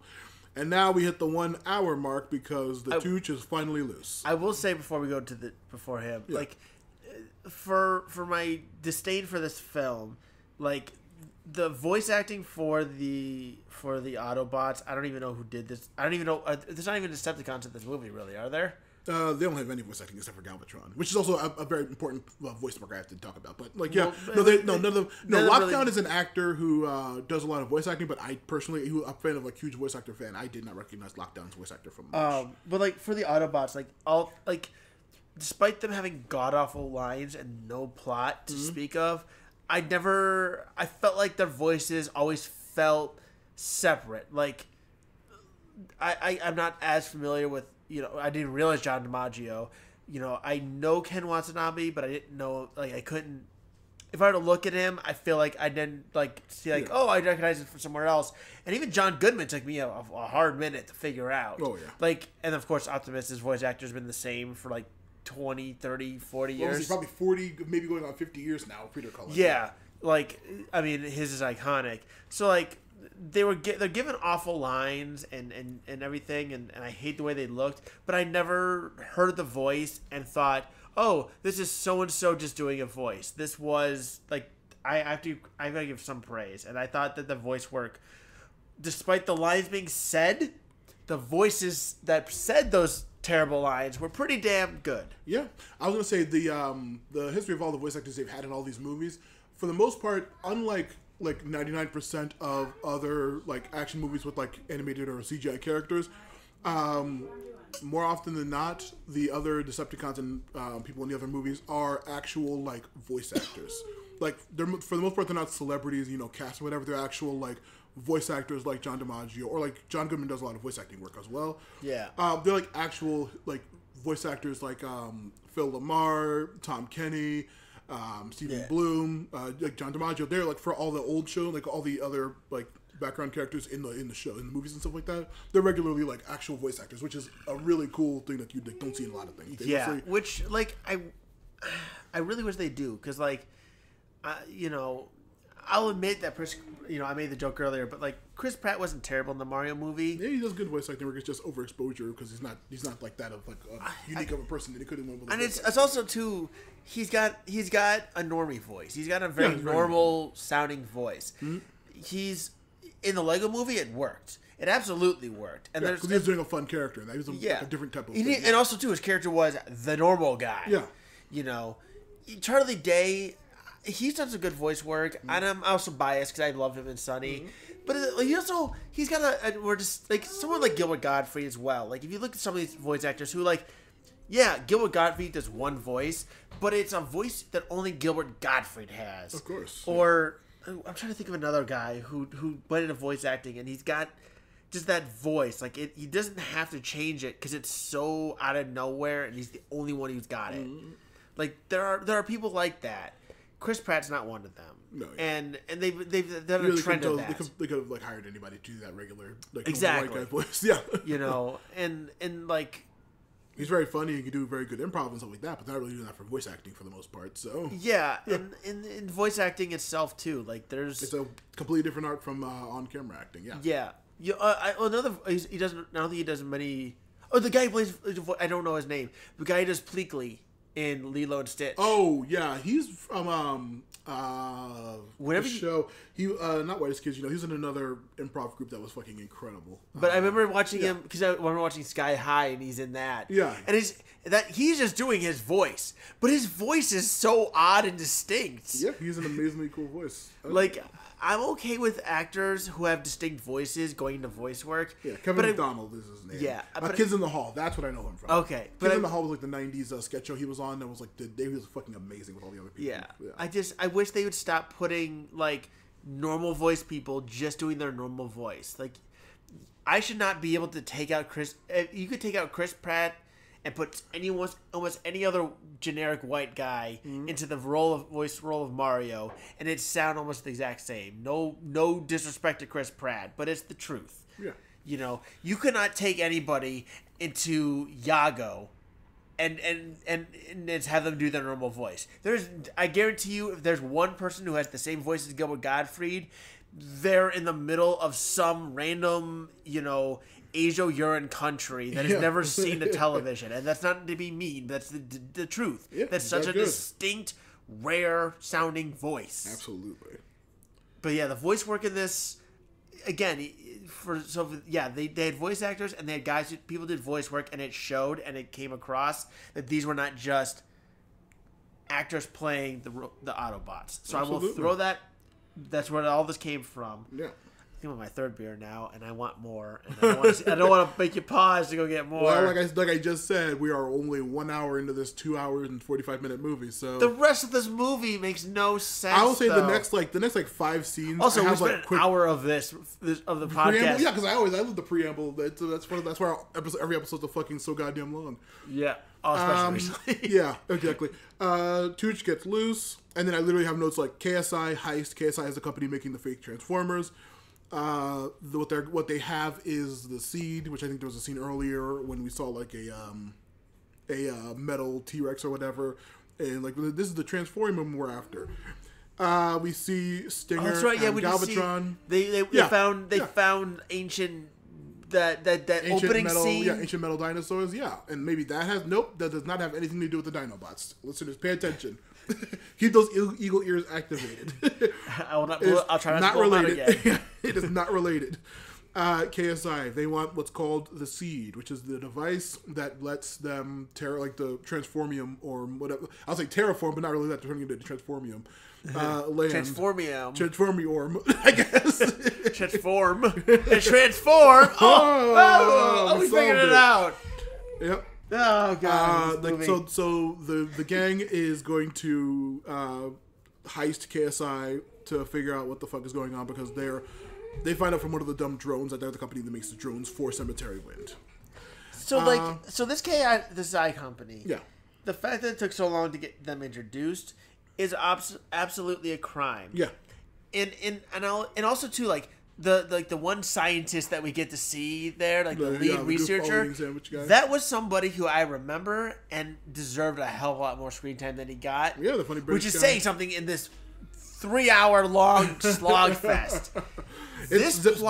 This plot line of a company trying to make Transformers and working to get a way to do it. That actually could have been a good plot line if that was the plot line and not just one of a dozen plot lines. Because that's the problem with this movie, is that there are so many plot lines. There's all Transformers are evil and we're going to destroy them. And then there's the government wants to control the actual Transformers that are allowed to do things. And then payday to make our own Transformers as weapon defenses. And bounty hunters are trying to take the Transformer dude and sell him into the fuck knows why. Yeah, the KSI thing alone could have been an entire Mark Wahlberg is trying to save and own his house again. I was to save his daughter from that pedo. And also save his daughter from running away with the pedo race car driver that happened to have like spidey sense to know that they were in trouble. Who's also a race car driver, by the way. That's why he drove to drive them. Yeah, I mean, it was his race car. Yeah. Who cares? And surely in your mind you're thinking, well, obviously he's a race car driver. At some point he's going to have to use those skills to save them. No. Back to the plot. He will never drive a car again. Which plot? Which plot? There's 12 of them. Well, we have to meet Stinger. Who? Who's Stinger? The red bumblebee that the KSI designed. And wasn't it just a random statue that was the robot? There's actually a robot named Stinger? Yeah. That was the robot that he fights him later on in the movie. Could you notice? No, I don't remember that. Well, you don't remember the funny video of all the scientists saying, Bumblebee, that's an old, disgusting design. I bet he smells and is stupid and ugly. His butt's fat. That's right. That's when they infiltrate and he's in there. Yeah, they have a video playing of all these guys saying, Stinger's the upgrade. Bumblebee, that's gay. It's like being as like weirdly, shittily immature as possible. It's so terrible. That's right. They're literally on camera just saying, I forgot that Stinger was even a character. Because, like, again, what the fuck is this? Stinger actually being a character would have been interesting. Yeah. Especially if crazy idea, instead of this happening over an hour into this movie, that was one of the opening scenes. Yeah. That was an early off scene. And we got to get introduced to him early on. And we get to see him. And the two of them, even at this point now, half an hour in, and the actual halfway point of a normal, it's not stupid movie, then that's where they meet up. And we know Bumblebee. Bumblebee's awesome. We love Bumblebee. Yeah, my daughter just interrupted the podcast. Spoiler alert, inside baseball. Yeah, but they actually meet up. So Stinger versus Bumblebee gets hyped up. So at the end of the film, you got a really cool, intense fight scene between the OG Bumblebee and the replacement Stinger. That's a cool idea. Yeah, it would be. It would have been. Another cool idea, Galvatron. Yeah, sure, okay. Galvatron is revealed. Why does he keep looking like Optimus? Or why does he look like Megatron? I supposed to look like Optimus. Why does he keep turning out like this? And we don't know why. We don't know why. All this data from Megatron's head. Right, right? What?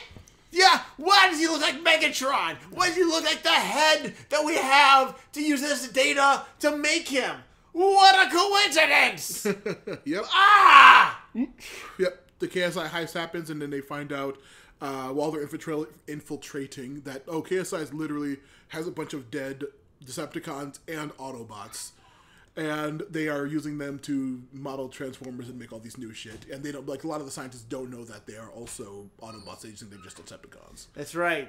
They're Cemetery Wind. Yeah, Cemetery Wind is the CIA. They're selling the dead Autobots and Decepticons to KSI to make technology that they're profitable. How do they not know they're Autobots? They literally,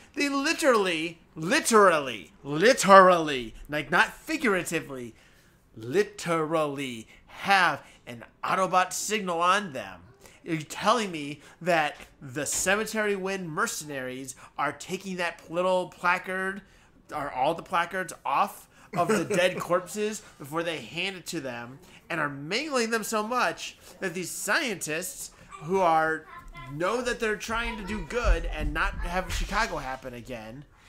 Are they near Chicago? They're in Chicago. They're in Chicago. Yeah, they're in Chicago. They're in Chicago. So they know who the Autobots are. Yeah, they should know. But they don't just say, oh, hey, look at this medic symbol on this. Oh, that's not that one Autobot who is a medic that everybody loves, right? No, it couldn't be, because I don't see his signal, or I've never seen what he looks like. Nope. Yeah. But yeah, after they infiltrate, smash cut to Optimus saying, "I'm gonna kill everybody in that building. I'm gonna kill them all." How dare they?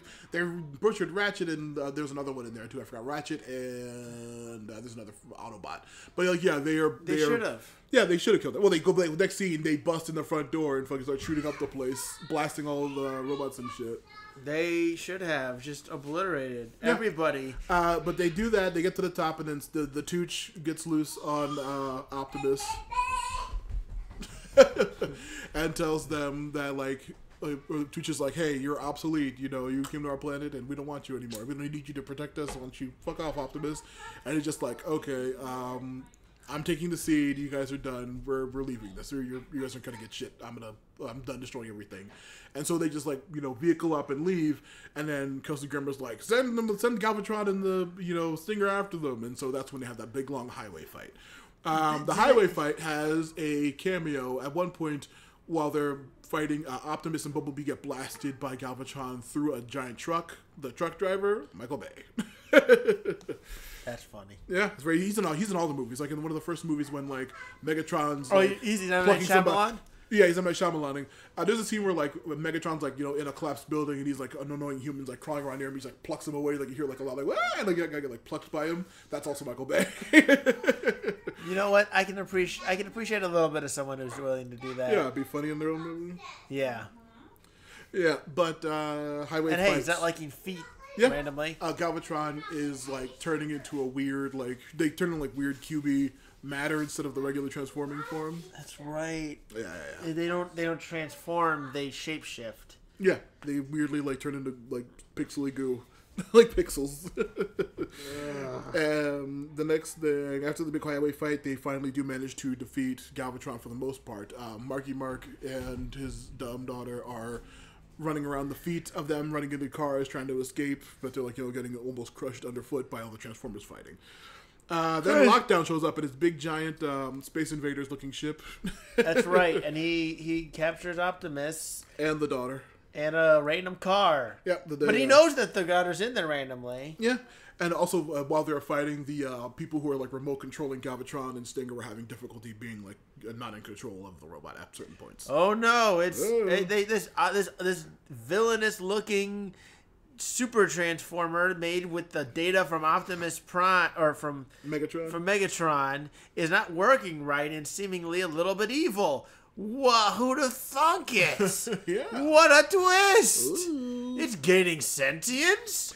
Yeah. What? And then we have a way too long rescue sequence where they're on Lockdown ship. How does everyone else get on that ship again? I think Drift may carry them out of helicopter mode, maybe? I don't fucking remember. Because they would have got on there. I think, I legit do not remember how they got on the ship. But at some point, they all do infiltrate it.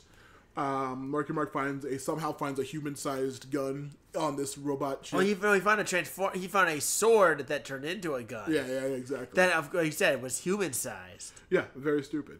That's this movie. Yeah, very stupid. And that's when Lockdown talks about how like, oh, you Transformers were created from Transformium. Something did this to this planet, and that's why you guys are here.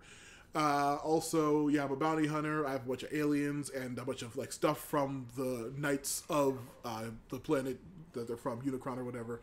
So he has a bunch of old stuff from there, including like live other monsters and shit.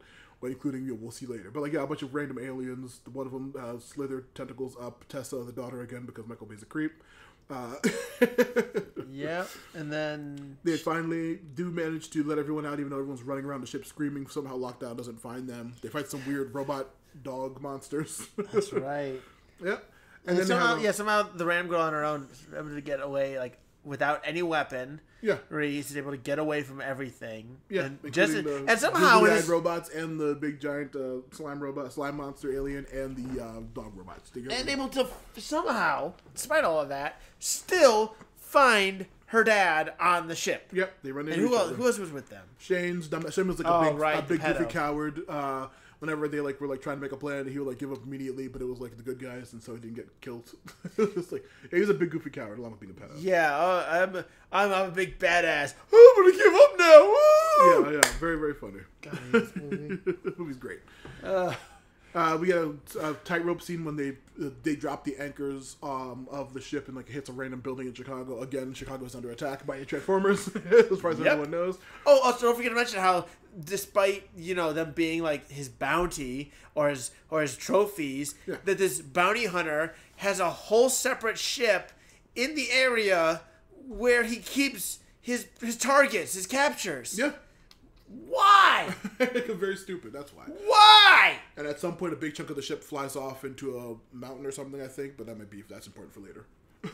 Well, that was with was that? I don't know. He flies away with and the Autobots take the section that have the villainous or the other bounties on them, and they just don't release them. Yeah, that might be like a little bit later, I think, because the ship comes back multiple times. It's very confusing. I can't tell what ship is whose at this point. Yeah, well, there's only supposed to be one ship, but they like ride a thing out of it at some point. I don't know. A lot of actions happen. It's like an escape pod. Yeah, but it happens to be where it keeps his Crosshair's billowy cape, and it's just it's a bunch of action. Shut up! It's fun to look at.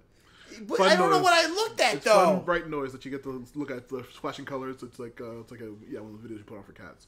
Tightrope down the thing. Big giant wolf monsters. That's right. Where like they're almost near the bottom and it sways a little bit, and the daughter's like, "I'm going back up." Yeah. Like you're closer to the building than you are to the alien ship. No, she's a female character in a Michael Bay movie, so she's a hindrance.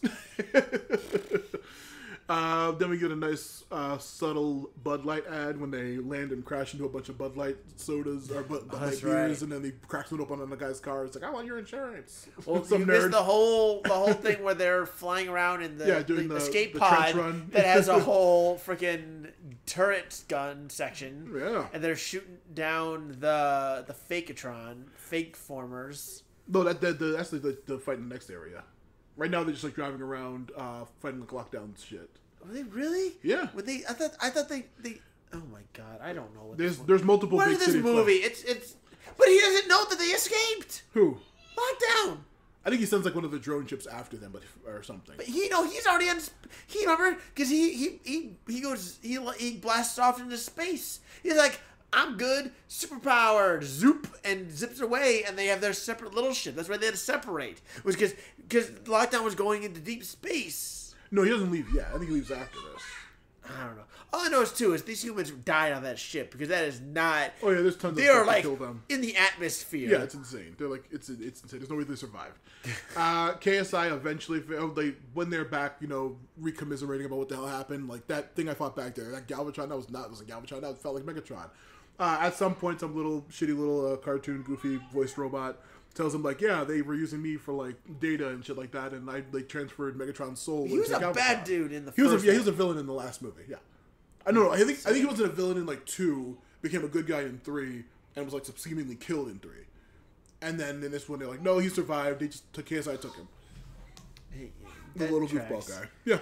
Yeah, he gave off the same vibe. The only thing I remember besides the testicle joke in the second one was the two weren't they like Volkswagen Beetle those two goofy ghetto twins. Both one was voiced by Tom Kenny. I know that, but they're like doing like ghetto voices and shit, and they're very cringy. Yep. Yeah. And this one instead we just got a Japanese voiced bot that looks like a samurai. What are you gonna do? Yeah, hate Michael this Bay and his movie. stereotypes. I hate this this movie's movie. wonderful. The Drift movie's is awesome awful. looking, and he's cool. He uses a sword. He never uses a gun. He turns into a helicopter. He's a Bugatti Yeah, he doesn't Veyron. use- Bugatti Veyron. Anyway, the little guy tells him that Megatron's possessing the guy. And what he plans to do is Galvatron is going to take the seed that was given to KSI and Cemetery Wind by Lockdown to terraform the largest human populated city, which is somewhere in China. And that's his plan. Marky Mark and Shane are on good terms now, even though he's still a pedo. Yeah, no matter what, Shane is still a bad guy. Yeah. This entire film, no matter what good he does, he's a bad guy. He's also a useless He character. acts like a good guy, He's but it does useless. not mean he's good guy. He is good guy. He is not good guy. Marky Mark at some point uses some kind of satellite phone to directly call Tucci in his office and says like, "Hey, you don't control your guys. Galvatron's not, Galvatron's evil. You know it, don't you?"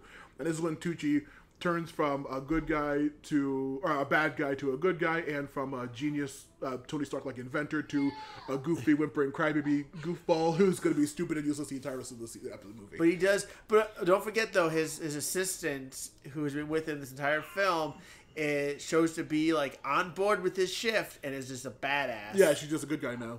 She's a good guy and she's a badass. Don't forget, she saves him. Yeah. Marky Mark convinces Optimus to care about humans and like, hey, they're the bad humans, but hey, my daughter was, she's the most important thing for me. She was a mistake, and humans make mistakes, and it's important. So be a good guy now. I forgot his speech was, "Hey, humans make mistakes, like my daughter." but you know what? A mistake can still be good. Yeah, mistakes can still be good in the end. Don't worry. Some Imagine Dragons plays. They replaced Linkin Park for these movies. I don't mind that. I love Imagine Dragons. Imagine Dragons are great. Yeah. Linkin Park is also great too, but Imagine Dragons is also great. Yep. So But now they do a lot of like random movie soundtracks. they do. They did a bunch of music for Big- Arcane. Which I is say, already Big Hero, they fucking went Big Hero incredible. 6, if I Yeah, wasn't Imagine mistaken. Dragons is great. They're fantastic. Which like that song legit slaps. All their music is amazing. Their intro for Arcade is absolutely incredible. It's an unskippably good intro. Like fucking. Is it like Dragon fantastic. Force and Power Rangers good? Yeah, Dragon Force Power Rangers good.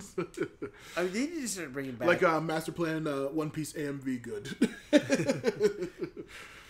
Now we're going to China. because they gotta. We gotta get the Chinese market. It's a blockbuster made in the teens. So yeah, we have the Gotta market get that to China. Chinese market money. The biggest amount of money we can make is in China as well as America. Tooch being goofy, running around with the big giant seed, trying to escape from Kelsey Grammer. Now there's CIA assassins and the Galvatron's forces because they just start killing everybody in the base. I remember there were, by the way, multiple times where people are just getting brutally murdered, and there's no mention. Like there are like minivans driving down the freeway, most likely full of like a family of 4 or 5, getting blown up by with children Galvatron who are and just the gang. not even getting blown up. They're not like just straight up blown up. Like they're just like shoved off the road, so they go flying through the air. So you know that they're not going to immediately die upon impact, but they're not surviving. No, absolutely not. But we see that. Yeah, what And was it's it? just casually throughout the film. Yeah. Or they run into a building that clearly are apartments, and there are families Shooting up and calling on the side of people it. in Robot, there. these that 30-foot tall robots just smashing up a building. Yeah. Yeah, but remember Chicago. Yeah, remember that's Chicago. a big That's part of important. this movie too. Is this whole Chicago situation? Like, a lot of people apparently despise every Transformer, Autobot or Decepticon. They're all the same because of Chicago. But then they just like obliterate Chicago. Yeah, the human-made ones obliterate Chicago. China now. We're in China. They obliterate Chicago too. Yeah, exactly. Chicago does not get out of this scot-free. We forgot to There's a mention, building that like they're after gets skyhooked by a spaceship, and then as they're falling down, so one of them grabs them and is like sliding down the building. Yeah. Probably destroying its core. So that building is going to collapse. It is not going to be a good sight. That building is no longer structurally sound, and it's going to course not. cost the people of this, already war-torn city, thanks to a bunch of alien robots. Like the amount of money they're going to have to pay again just to re-get to the normal sense of normalcy. Like they're going to get taxed 90%, and it's all coming from the civilians, because the corporations aren't paying their fair share of taxes. In fact, the corporations are going to be getting. You want to take a beer chug? No, this is important. The corporations are likely getting rebates because they, quote unquote, are doing the hard work, so they're getting write-offs for their blatant like non-existent charity work. So the civilians, already displaced by the Transformers war, are having to then pay excessive amounts of taxes. Plus, you're gonna have to worry about the income. Like, you're not just able to rebuild supply lines and and all that. You're gonna need domestic aids as well. So those are gonna cost, and you think they're gonna charge the corporations? No, that's all that is going on to civilians, because the government hates the people. The people are garbage. The corporations are the true people that the government cares about. So listen, fuck the government, burn it down. What are we talking about? Transformers. That's right. Well, hey, you're right. KSI is working for the CIA branch, Cemetery Wind. So you're 100% correct. Also, they are a American-owned company being supported by the CIA, operating in China, causing massive amounts of destruction. It's also they are going. It's right. They did just get into China with no problem. Yeah. Like, who cares about being international laws or whatnot? Like, you just listen. America can do whatever we want, whatever they want, wherever they want, with no repercussions, because America. Yeah, beat off with a flag. You gotta get that real white and the red, white, and blue. Oh God! My kids are just amped up as I am. You can hear them in the background. Yeah.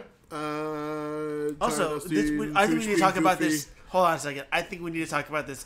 There's a lot. If you could tell from the cut, we learned that Steve from Blue's Clues was in Young Sheldon. So I think we need to talk about that for the next 3 hours and fuck this movie. Yeah, okay, sure. Stephen Blue's Clues is absolutely amazing. Like, let's see, how many degrees of separation can we do to get from Transformers to Steve? They're both from the 90s to 80s. So shut up, that's it. The secretary, at some point, his assistant, played by Li Bingbing, it just beats up some people in an elevator shaft. The weird guy staring at him in the elevator, some kind of Chinese musician cameo. I don't fucking get the reference. Okay. That random guy he was talking to, like, screaming about all the crazy stuff. That's a cameo? Yeah, for the Chinese audience that literally no one on the planet could get besides China. The big Chinese fight scene finally starts. And they're big giant. They're finally all of Galvatron. There's like 52 fake Decepticons or whatever the fuck they are, being led by Galvatron, including Stinger's the only like named one, and none of them talk besides Galvatron. But I was gonna say, in the first 3 movies, Megatron is voiced by Hugo Weaving. Really? Yeah, he voiced him in the original movies. That's right. I do remember that. Now you say that, I do remember that, because I remember like. It was like, well, snap! This dude's Megatron. He's Red Skull. Yeah. He's Agent Smith. Yeah, he's an incredible villain. He's an incredible villain. But that goes against the whole like hiring voice actors, because people were upset. Like, Peter Cullen is voicing Optimus, as he has been since the 80s. People were saying, why didn't you have Frank Welker do Megatron? He's been Megatron since the original series. Like, that'd be fucking cool if he was. Hugo Weaving did not come back for this movie. It wasn't sure if it was like if he was asked or not, but. He also has on record as hating those original movies and hating having done them. But Frank Welker, fair. Yeah, Frank Welker comes back and actually voices Galvatron. He's the original voice of Megatron. Oh, snap. And he does the voice for Galvatron, and it was a whole big deal when it was happening in production and everything like that. Because Frank Welker is a massive, like one of the biggest voice actors like on the planet. He's a hugely famous voice actor. He's actually incredible. That's super cool that he came back. Yeah. And like. And he gets to fight Peter Cullen once again, like they have for 50 years. I wish he had more than.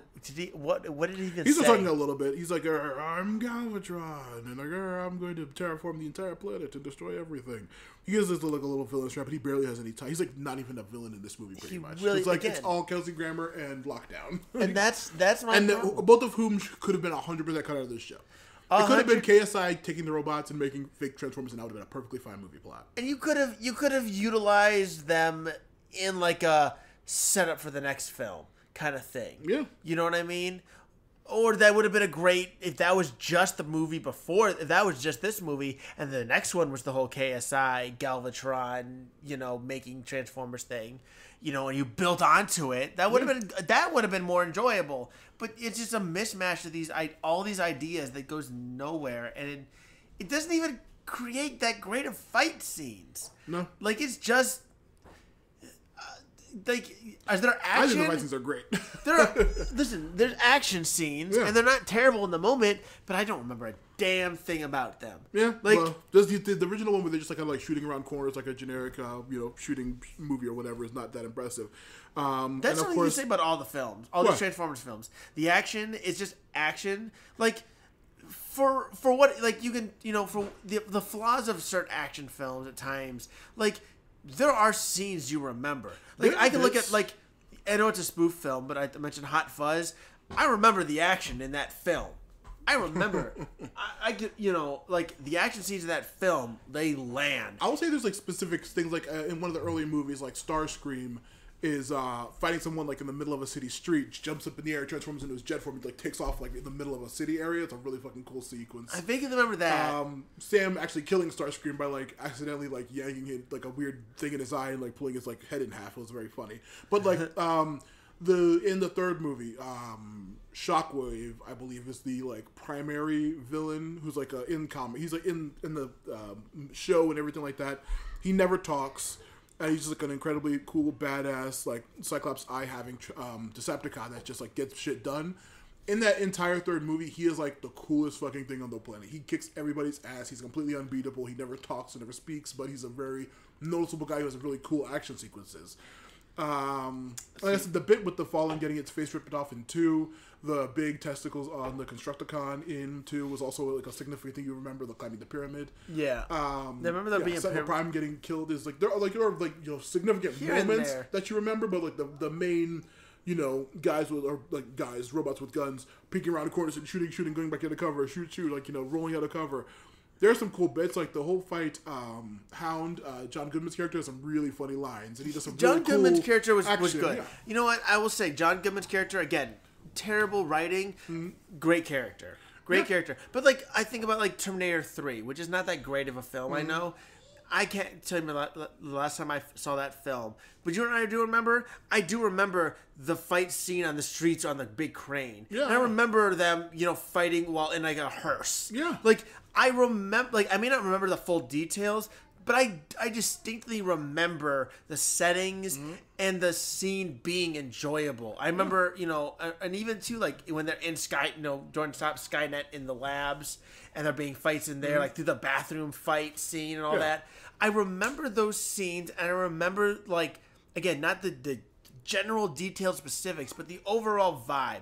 But this, the problem with this and all the Transformer films, for the most part, is there's nothing that distinguishes them from any other film, even in their own franchise, let alone other franchises. Oh. They are, which is saying something, because they're giant robots supposedly fighting, but they're just fighting in a random city street against generic backdrops. Well, hey, like we said earlier, the Scorpion scene. I remember was the incredible. Scorpion.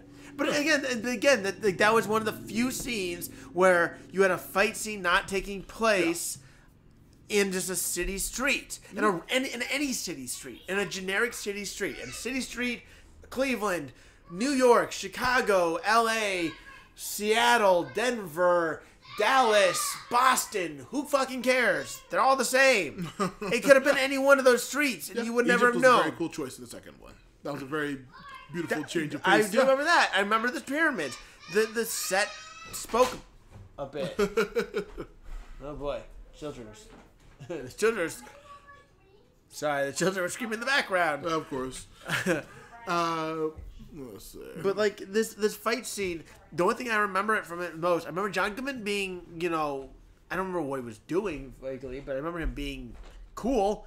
And I remember the humans in like the little like bar, like trying to hold it down the best they could. Yeah. But they were like hiding. They weren't even doing Well, anything. cool. Well, do you want to see them doing something? Like the other issue I've heard with like the last like couple movies, especially the third one, was it was too much like humans doing shit, like too much like human soldiers firing at the Transformers. We still focused on the humans. Yeah, I think that They sucks. didn't do anything. I think they're not doing anything is whatever equal to the fucking one, the like U.S. Army being like, yeah.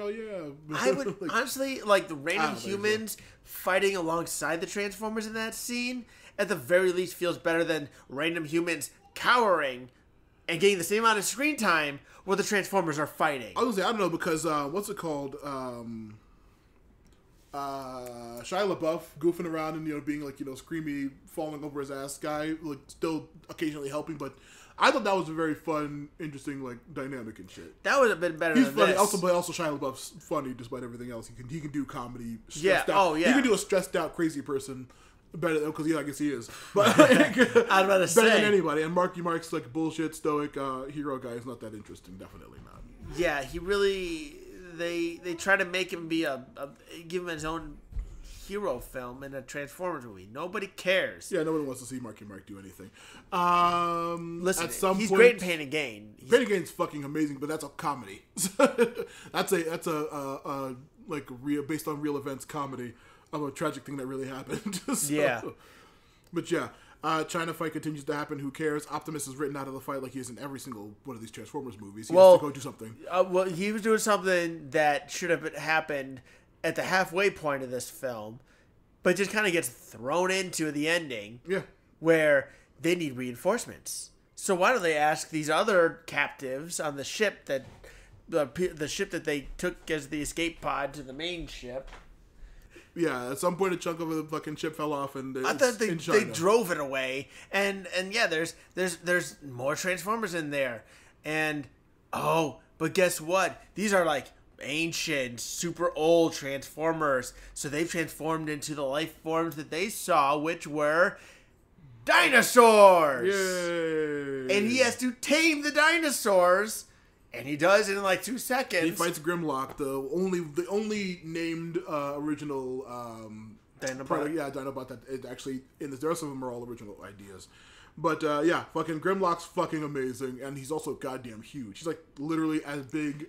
He's bigger than Optimus as a. Optimus rides him into the streets of China. Yeah. And by the way, that's not just being like whatever. Like legitimately, it's just China. It's Oh no, it's some kind of specificity, but we are not going to fucking. They find did out what not. it's called. They did not mention it. Who knows what they did? They just said China. Grimlock is a massive metal T-Rex that shoots fucking fire out of its mouth, and literally there's 50 fucking KSI bots or whatever left. Grimlock and the other fucking 3 assholes, which your names are like fucking. There's a pterodactyl. There's Slug, Triceratops. who's a Triceratops. There is Scorn, which is a some sort of 2-headed pterosaur, and then Spike, which is a Spinosaurus. And they just fucking start absolutely wrecking ass. And this is what I say. This is the most significantly like noticeable fucking fight because they are really fucking whooping ass in a cool way. Grimlock's fucking biting people in half and melting them with his fucking fire breath and shit. The few times you got to see him was awesome. Yeah. I would have loved to see them sooner. Early in the movie, absolutely. Like they come in, they have what 3 minutes of screen time. Probably like the 8 minutes of Godzilla in the first Godzilla legendary movie. It's like 8 minutes of screen time. Too much. We need more Bryan Cranston. But yeah, like fucking Grimlock's amazing. They eventually kill everybody. None of the good guy Transformers die. Let's see. After they finally defeat them all, and once again, Galvatron goes into hiding. Bumblebee's big fight. Now, I didn't even fucking notice this while watching the movie. I had to like watch a thing explaining it. Bumblebee is fighting Stinger on the back of the pterodactyl. And the whole fight, Stinger is like competently holding onto the thing while it's like trying to get him off and like spinning and going like spinning around, rubbing against walls and like flying on trying to get him off. Stinger's like completely fine holding on, but Bumblebee's like flying off every 10 seconds, and like the Scorn needs to keep catching him, like putting him back on his back so he doesn't get fucking knocked off again. Yeah, I didn't notice. I don't remember any of that. Yeah, and then at the end when they get on the ground, Bumblebee fucking blasts him through a giant Victoria's Secret truck, and Stinger's dead. Our favorite villain, Stinger, who never said a line, and you couldn't tell him against the other KSI Transformers. Fuck this movie. It's great. See, your daughter disagrees. She said, "Ow." She said no because she's in pain. Like this from the thought of her dad not liking this movie. Anyway, they're finally winning, and you know what happens whenever they're winning? Lockdown shows up. He pulls up his big giant ship. That's right. Didn't he finally realize that his other part of the ship was gone? Yeah, finally noticed after flying off into space. Tucci, who's a good guy now, Marky Mark, and the rest are driving around in a car, not driven by Creepy Shane, even though he's the driver. Lockdown ship turns into a big-ass magnet and starts sucking up everybody around. That's right. Starts to suck up everybody, including all the Dinobots, all the Transformers, all the seed, and everything's being like sucked into the sky. I forgot about this part. Yeah. I forgot about this part. See, that's what takes over you say you forget it. This movie, it's so painful to me that my poor children are feeling it. I hate this movie because I legitimately forgot about this part. I forgot lockdown existed in this movie at this point. Oh, you forgot? Like, what does he do? He's just there. He's helping other people, and it seems that he's a badass, but he's not. But he is. Hey, but he his face turns isn't. into a gun and doesn't afraid of anything. He's the best. Then he dies. Yeah, he comes down and starts having a fight with Optimus. They're evenly matched, even though Optimus is a prime and he should be the best. Lockdown saying, "I'm going to take you back to our masters, the people who created us." You know, my evil they have a cool big ass fist fight. At some point, Kelsey Grammer is holding a gun on Marky Mark, saying, "I can't believe you chose these filthy robots over your own people." And then Optimus rolls over and blasts Kelsey Grammer, killing him instantly. That's right. His Ex Machina does it. Yep. Like, straight up, it's just like, just boom. Yep, Dead. blows his ass up. But that little choice ruined his chances against Lockdown, because Lockdown takes advantage of it, beats him up, pins him to the wall with his own sword, and says, "I can't believe you only chose these humans over your own people. These filthy humans." Symbolism. But as that stupid thing is happening, Bumblebee jumps out, fucking Ben Schwartz voicing, just completely destroys fucking Lockdown along with Marky Mark. I thought And was there Tessa. someone... Tessa's driving like some kind of like ambulance, something like that, like in a rope around, some kind of like rope car.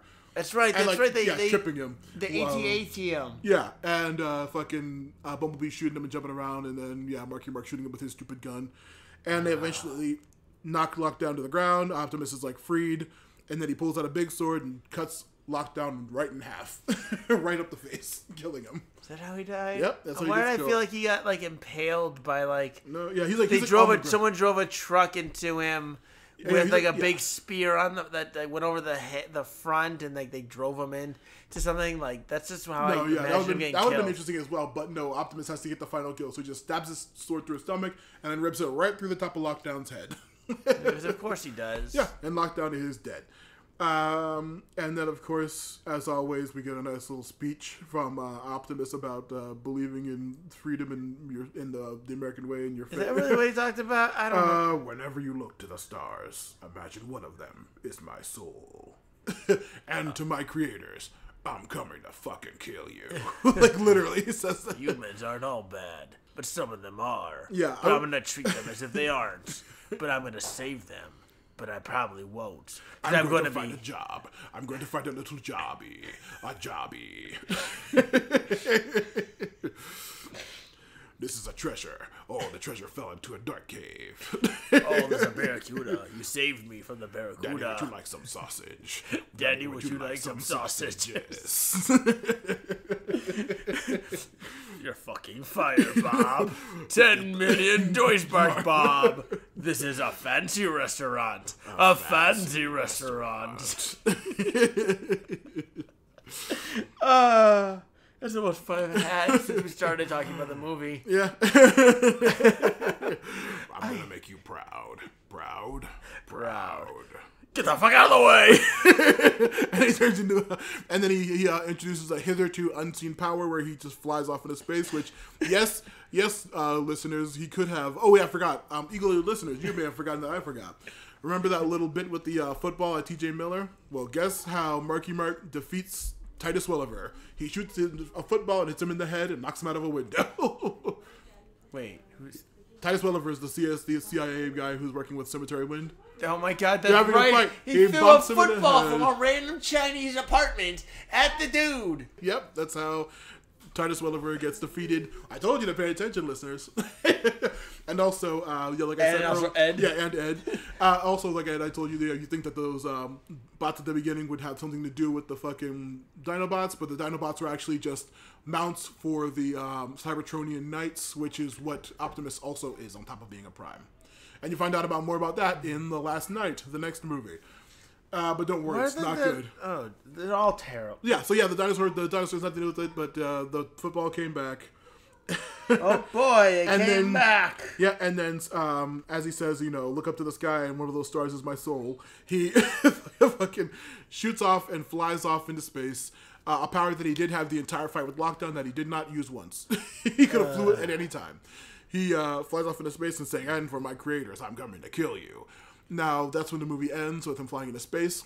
Funny little bit, if you put on The Last Night, much like the movie Aliens, and then you put on Alien 3, the first shot of The Last Night is Optimus dead in space, frozen, with that message still playing, and it's all, like, fucked up and, like, degraded because he could not find his masters, and he died in space. That's how The Last Night starts.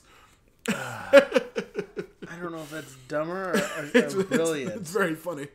It's funny, but it's stupid. And then, cue the Imagine Dragons song. Everyone in the theater is pumped, and it's you fucking shoot your fist in the air and say, "I love America." And that is Age of Extinction. What was the extinction event? I guess it was the seed that would have destroyed all life on the planet. Now, But there were dinosaurs, that's why. yeah, there were dinosaurs. there were exactly 4 dinosaurs with exactly less than 4 3 minutes of screen 4 time. minutes of screen time. A in minute total. screen time for each. That includes the intro with the unrelated non-robot dinosaurs. Once again, a very dumb, fun action movie. No, not fun. Just It was dumb. fun. Shut up, it was no, fun. it wasn't. It was very fun. No. That's Yeah. a lie. You are Cream lying. of the crop. Well, any scene with fucking Grimlock, because I'm a fucking mark for dinosaurs. Air freshener, I'll say the fucking pedo scene with Shane being a creep, and everyone in the audience supposed to liking this guy for the rest of the movie because he sticks around. Cream of the crop was what genuinely like, and then air freshener was ironic. Air freshener's ironic, yep.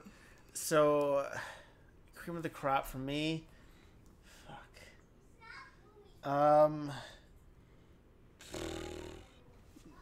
I got nothing. Really, not Tooch being loose, being a goofball. Stingers, that funny scene with all of them saying how dumb and smelly. Tucci was just the air freshener in general. Yeah. Because he gave us an energy. I guess the cream of the crop would be just what's John Goodman's character's name? Hound. Hound in general. I did not hate Hound. I genuinely enjoyed that character. But then Tucci's character is just the air freshener because he was so over the top that I had fun with it, even though I hated everything that was happening around him. I would say Lockdown was fun. The fights were, like I said, there were a lot of noise and a lot of flashy fighting, gun shooting, but they were also fun. The Dinobots kicked a lot of ass. The China fight was great in the second part. Hound, humorous as shit.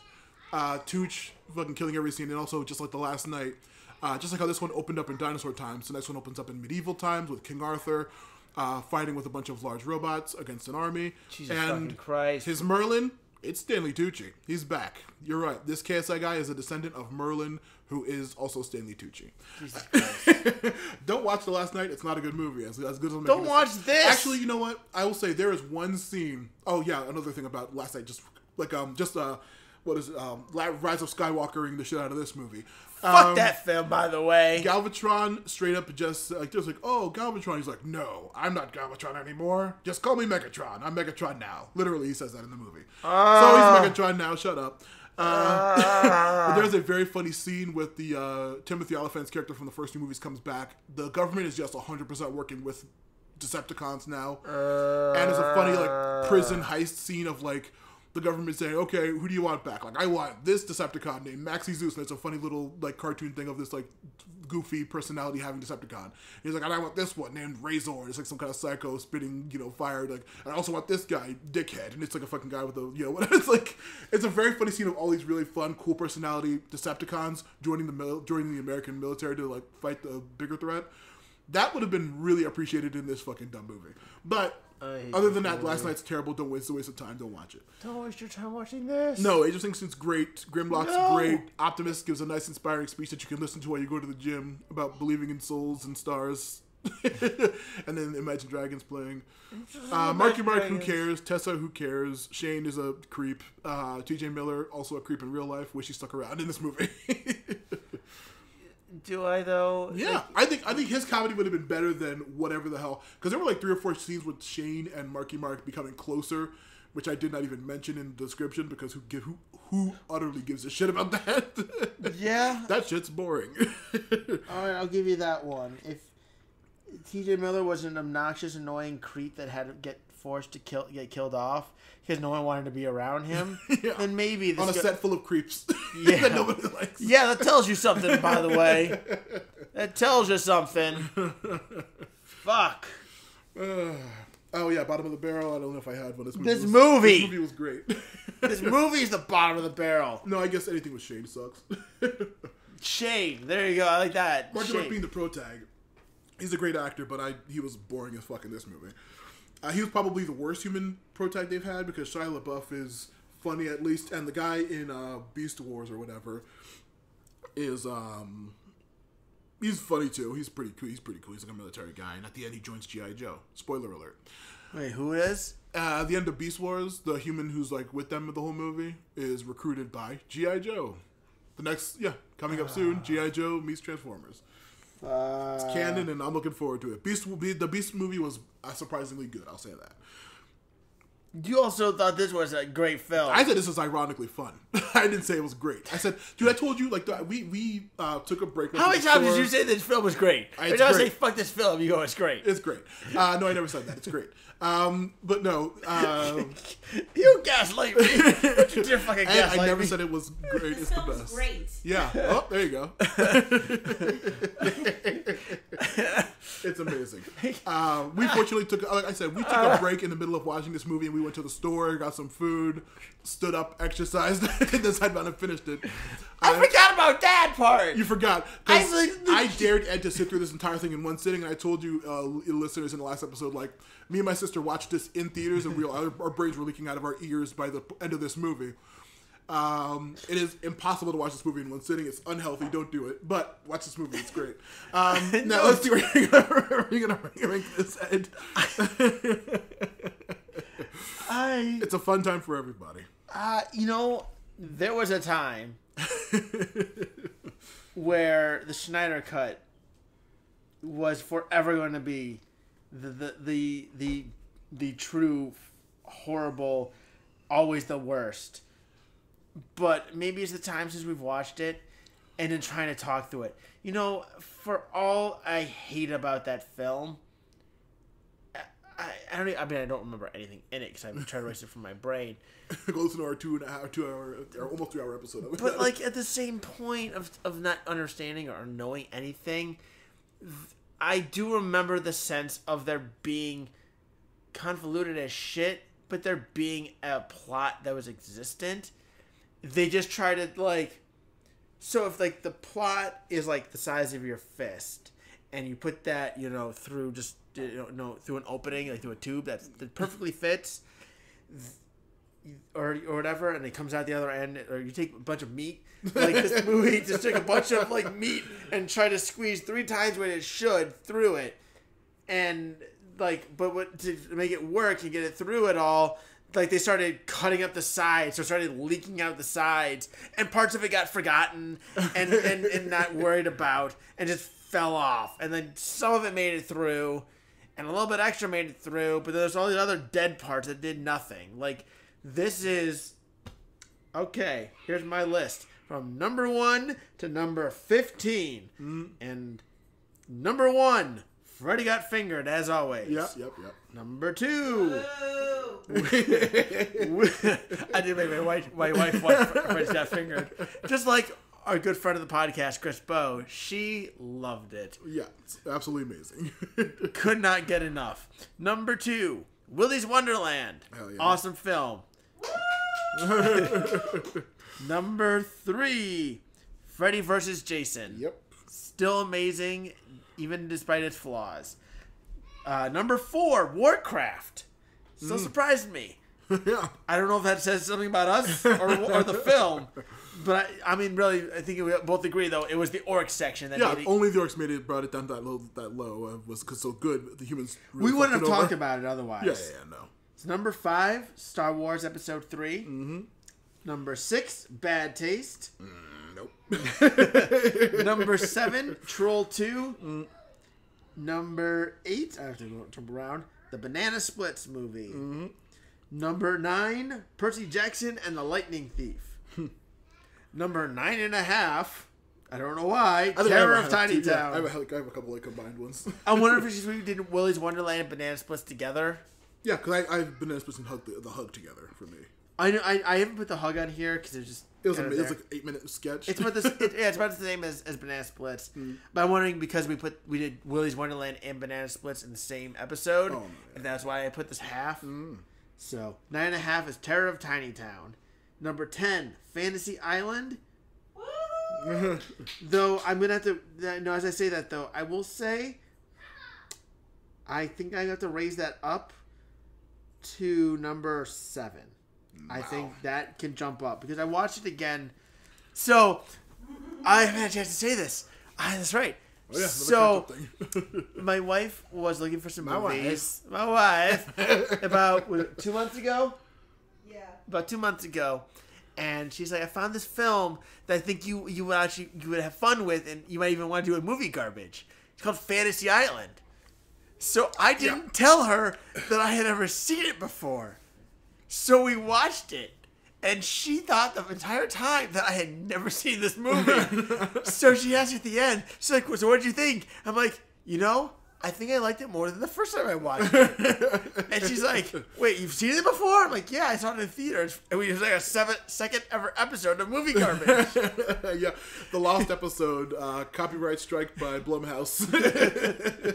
Someday I'll re-upload it. So, but yeah, watching it again, I genuinely thought it was better. And I think it was better than Troll 2. So... number 11, X-Men Apocalypse, because that film was dog shit. And again, it was a lot of the bottoms get to the same points where they get muddled and lost. Number 12 was Resident Evil 2. Barf. Yeah, the good it could have been was just undercut by it. 13, where did it go? It was 13. Oh, there it is. The Last Airbender. Because fuck that movie. That high up? Jeez.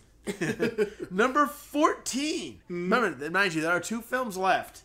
The Justice League Snyder Cut being dethroned as my true worst by Transformers Age of Extinction at number 15. You're crazy. Listen, I felt something about Justice League Snyder Cut. I felt a lot of negativity and terrible feelings, but I at least felt something.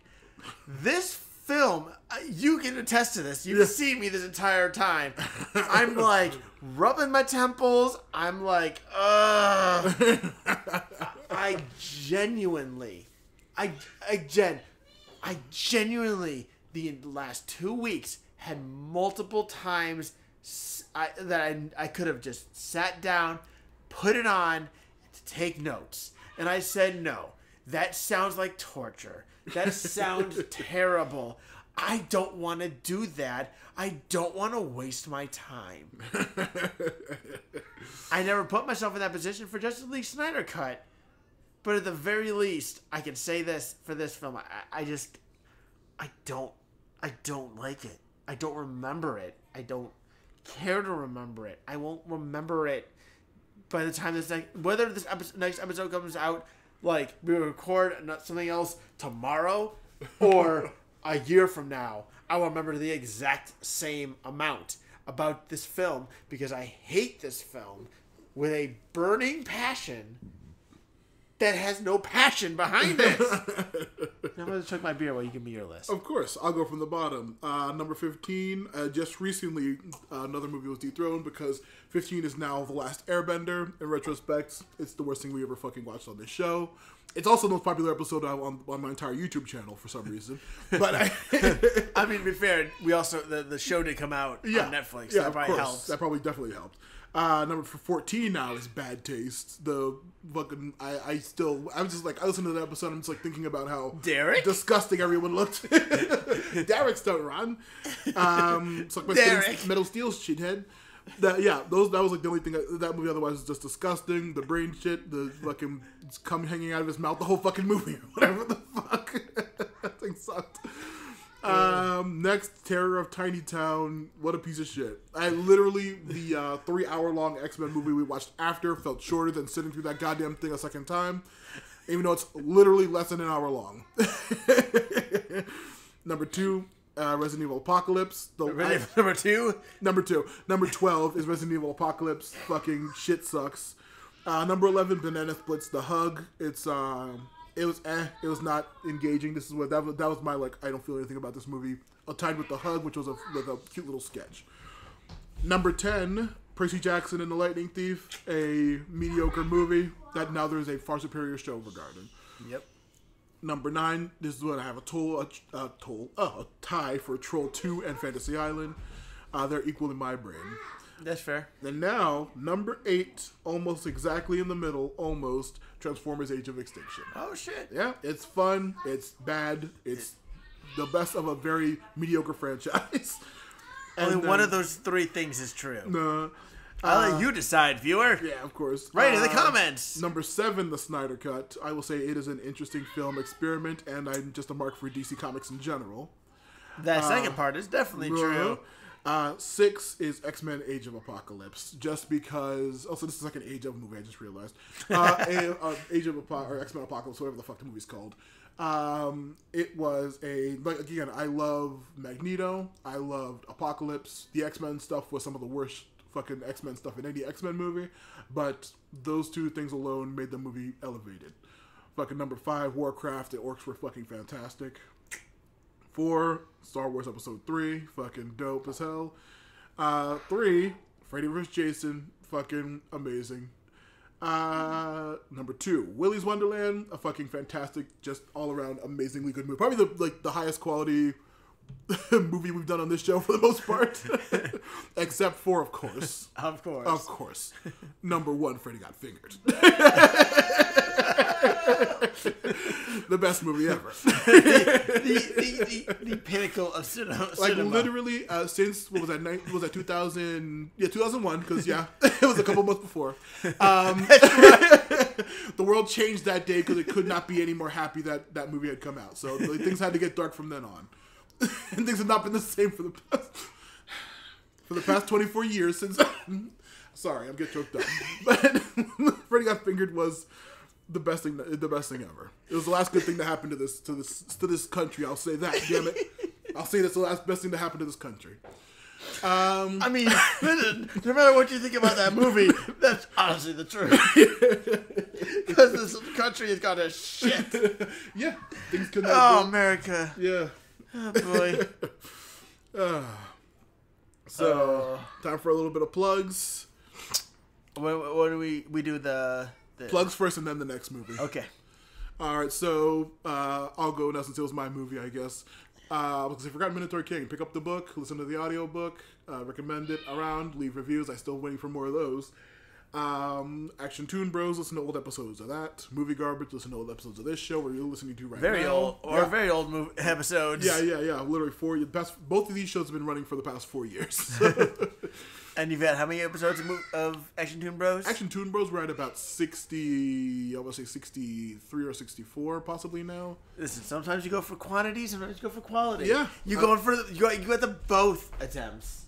Of course. Highly recommend The Legend of Korra Action Toon Bros. Oh, hell yeah. Thank you. That's right. There's a special guest on there, isn't there? Oh, yeah, of course. The infamous season 2 finale episode. That's right. Where we all fucking Berenstain buried ourselves somehow, except for Ed. Because you don't mess with me. You don't question me. I know what's up, y'all. Matthew Lewis Podcasts on YouTube, Matthew Lewis Podcasts on Twitter, Matthew Lewis Podcasts on Patreon, ML Podcasts on Letterboxd. Check out my movie reviews for modern stuff I'm seeing in theaters, or for a lot of these movies as well.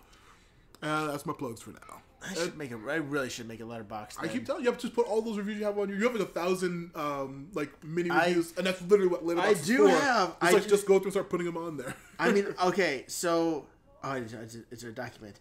So yeah, I back in not this year, last year, 2023, I wanted to watch 60 movies. I hit 59. I did not get the full 60, but I did give them rankings, and there were some interesting films in there that some I might do in here eventually. I don't know, but there were some that were surprising me. And also some of them that surprised me, which I didn't like. Let's see. I'm trying to look at going through my list here. Freakies, Body Bites Bodies, The Menu. That was a good one. The Lie, Dungeons and Dragons, The Odds, Velocipaster. Oh, God. That movie was a 15 out of 10.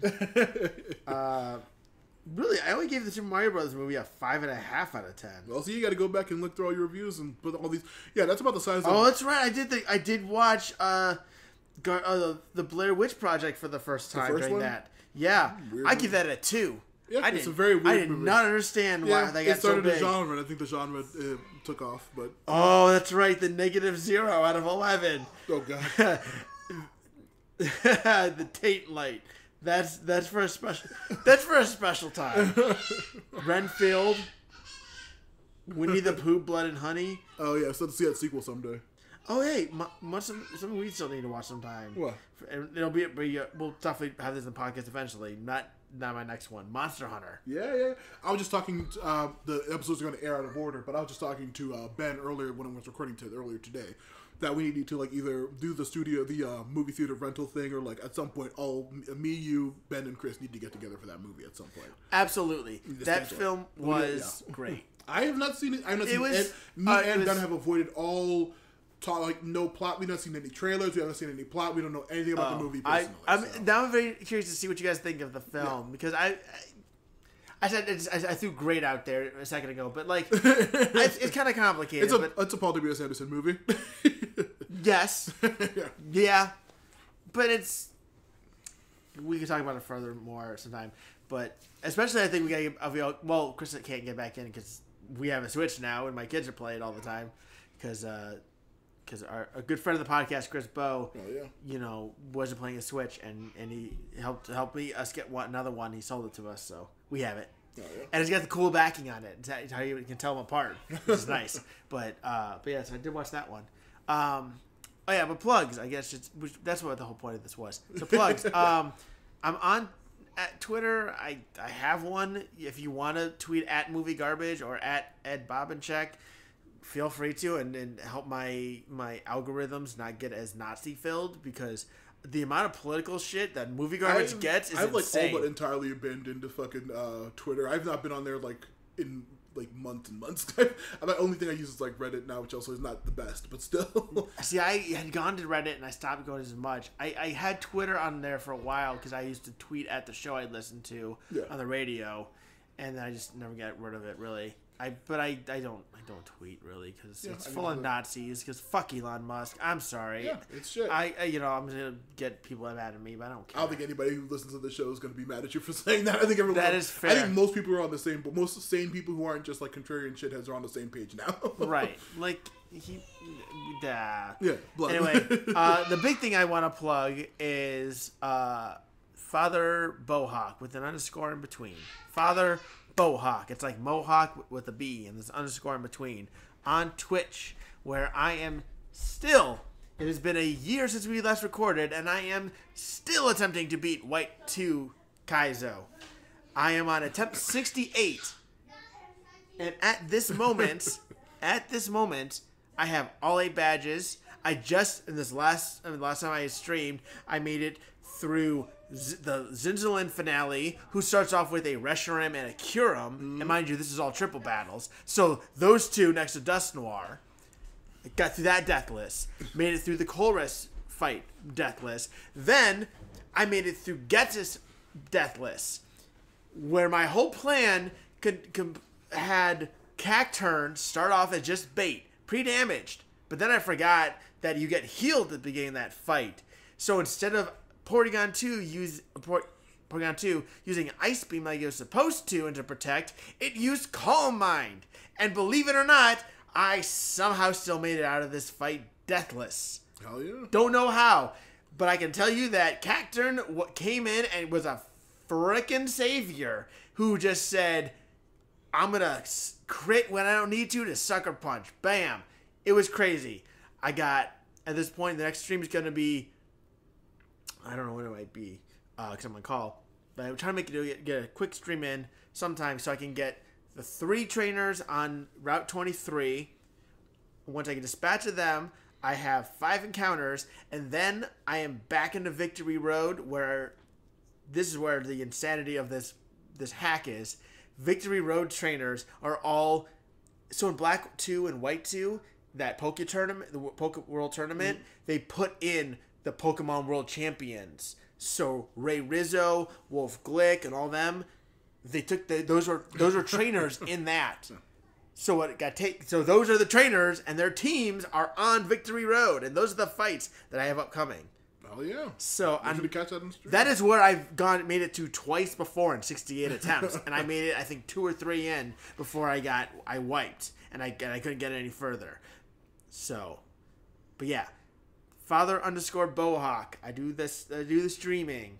You know, I like to have an average of 1 viewer. Hell, 1.5. Woo! Oh, yeah. Let's up it. Let's go. Let's triple it from the. Or I guess I have 0.1 normally, Yeah. so let's triple it to 0.3. I probably am also going to just try to start streaming when what's it called? Elden Ring DLC comes out and the Final Fantasy expansion. I'll probably try to stream a little bit then.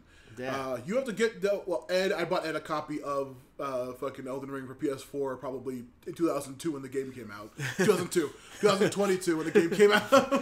You did, yeah. I still have it. Yeah, find it somewhere. I'll pay for your when it comes out. I'll pay for your damn internet to fucking get PS Plus back on. But yeah, fucking catch Ed on his streams, listen to the old podcasts and all that shit. So now we've come to the end of the show. Ed, you got any build up or suspense or how are you gonna build this? How are you gonna pitch this? So, this film was awful, and I hated it. And I want some joy. I want some unexpected joy. But I need something a little bit familiar. So let's take somebody who's we all know from the perfect film, Freddy Got Fingered. Ooh. Mr. Tom Green. And let's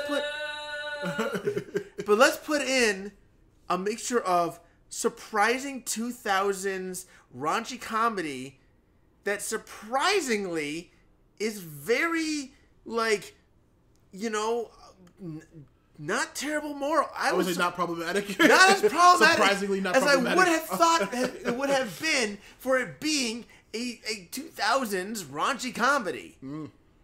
So, we are going to bring in the film that helped us get the masterpiece of Freddy Got Fingered, Oh shit. Road Trip. Oh shit. God damn, I haven't seen that movie in 20 years. I had never seen it. Really? I saw it with my wife. I watched that movie 1,000 My times. wife! My wife. I had never seen it, and I was genuinely surprised at my reaction overall with the film. Yeah. And you could probably give it away somewhat, but Oh, isn't DJ Qualls in that movie? Yes. Yeah, I was gonna say, shout out to DJ Qualls. Just recently came out. He's currently dating or I think even possibly married He's to. engaged. Yeah, engaged to one of his co-stars from Supernatural. An absolutely amazing actor. I can't wait to watch him in this movie. yeah, we need something. I fucking love. Dude, that was one of the. We movies, need to start upping. I watched that movie 1,000 times when I was a kid. Yeah. Oh God. It holds up to current times. I was gonna say that is a good thing because I can't imagine any aughts comedy except for something great like Freddy Got Fingered, stand up to that kind of quality. But I'm glad to hear that because I was curious if like stuff like that would. But yeah, oh hell yeah, fucking weird ass sex comedy from the aughts is gonna be a great watch. Listen, you given us too many franchises. We need to bring back The small weird things. the small weird things, the terror of tiny towns, the bad tastes, and now the road trip. Where where it's available? Just for me and our listeners.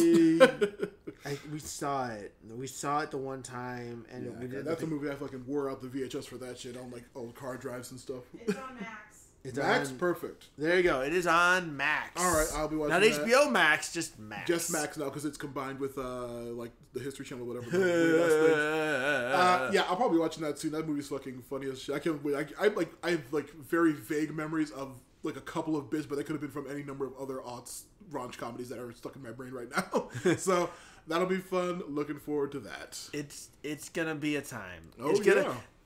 Listen, in that one, I'm gonna be drinking to have fun, not to like numb the pain. I was gonna get like a big fancy thing of alcohol that I was gonna keep here at your place that we only ever drink when we're recording or start watching something bad. I do have I don't know how old it is now. It's been aging, but I do have an alien vodka that I got from my dad for a while. It's in an alien-shaped bottle head that. We can drink it straight, or we could toss a little bit of flavor in. We gotta figure out a drinking game or something like that. But we also have to organize for a ride for me. I mean, we're gonna have to do eventually here, especially after doing road trip and get to relive the glory and the grace of Tom Green. Is we're gonna have to redo Freddy Got Fingered. Of course. Oh, I told you, dude. We get blackout. Dude, like I said, for blackout drunk. I was at the Silver Spot up in Orange and Beechwood earlier, and they had like a big advertisement for like renting out the theater and stuff like that. And like I told you on one of our other recordings, it is surprisingly like less money than you think. And what we got to do is we got to get everyone together, and we got to fucking rent a theater and just watch fucking Freddy Got Fingered. we have to do it. We have to do it. Every time we say it, you can't hear. My wife is booing in the background. But yeah, all right. So that we're gonna wrap this episode up. We eventually also have to get. We need to get Chris on the podcast, and we need to get my wife on, so we can have them tell everybody how much they love Freddy Got Fingered. The ultimate cinema experience. I can just hear Chris booing. I know he's he knows somewhere right now. He's like at the home with his cats and with Ben and everybody, just like boo. Why am I doing this? All right. Well, we'll see you next time. What is the catchphrase? Oof. Oh yeah, oof, my goo.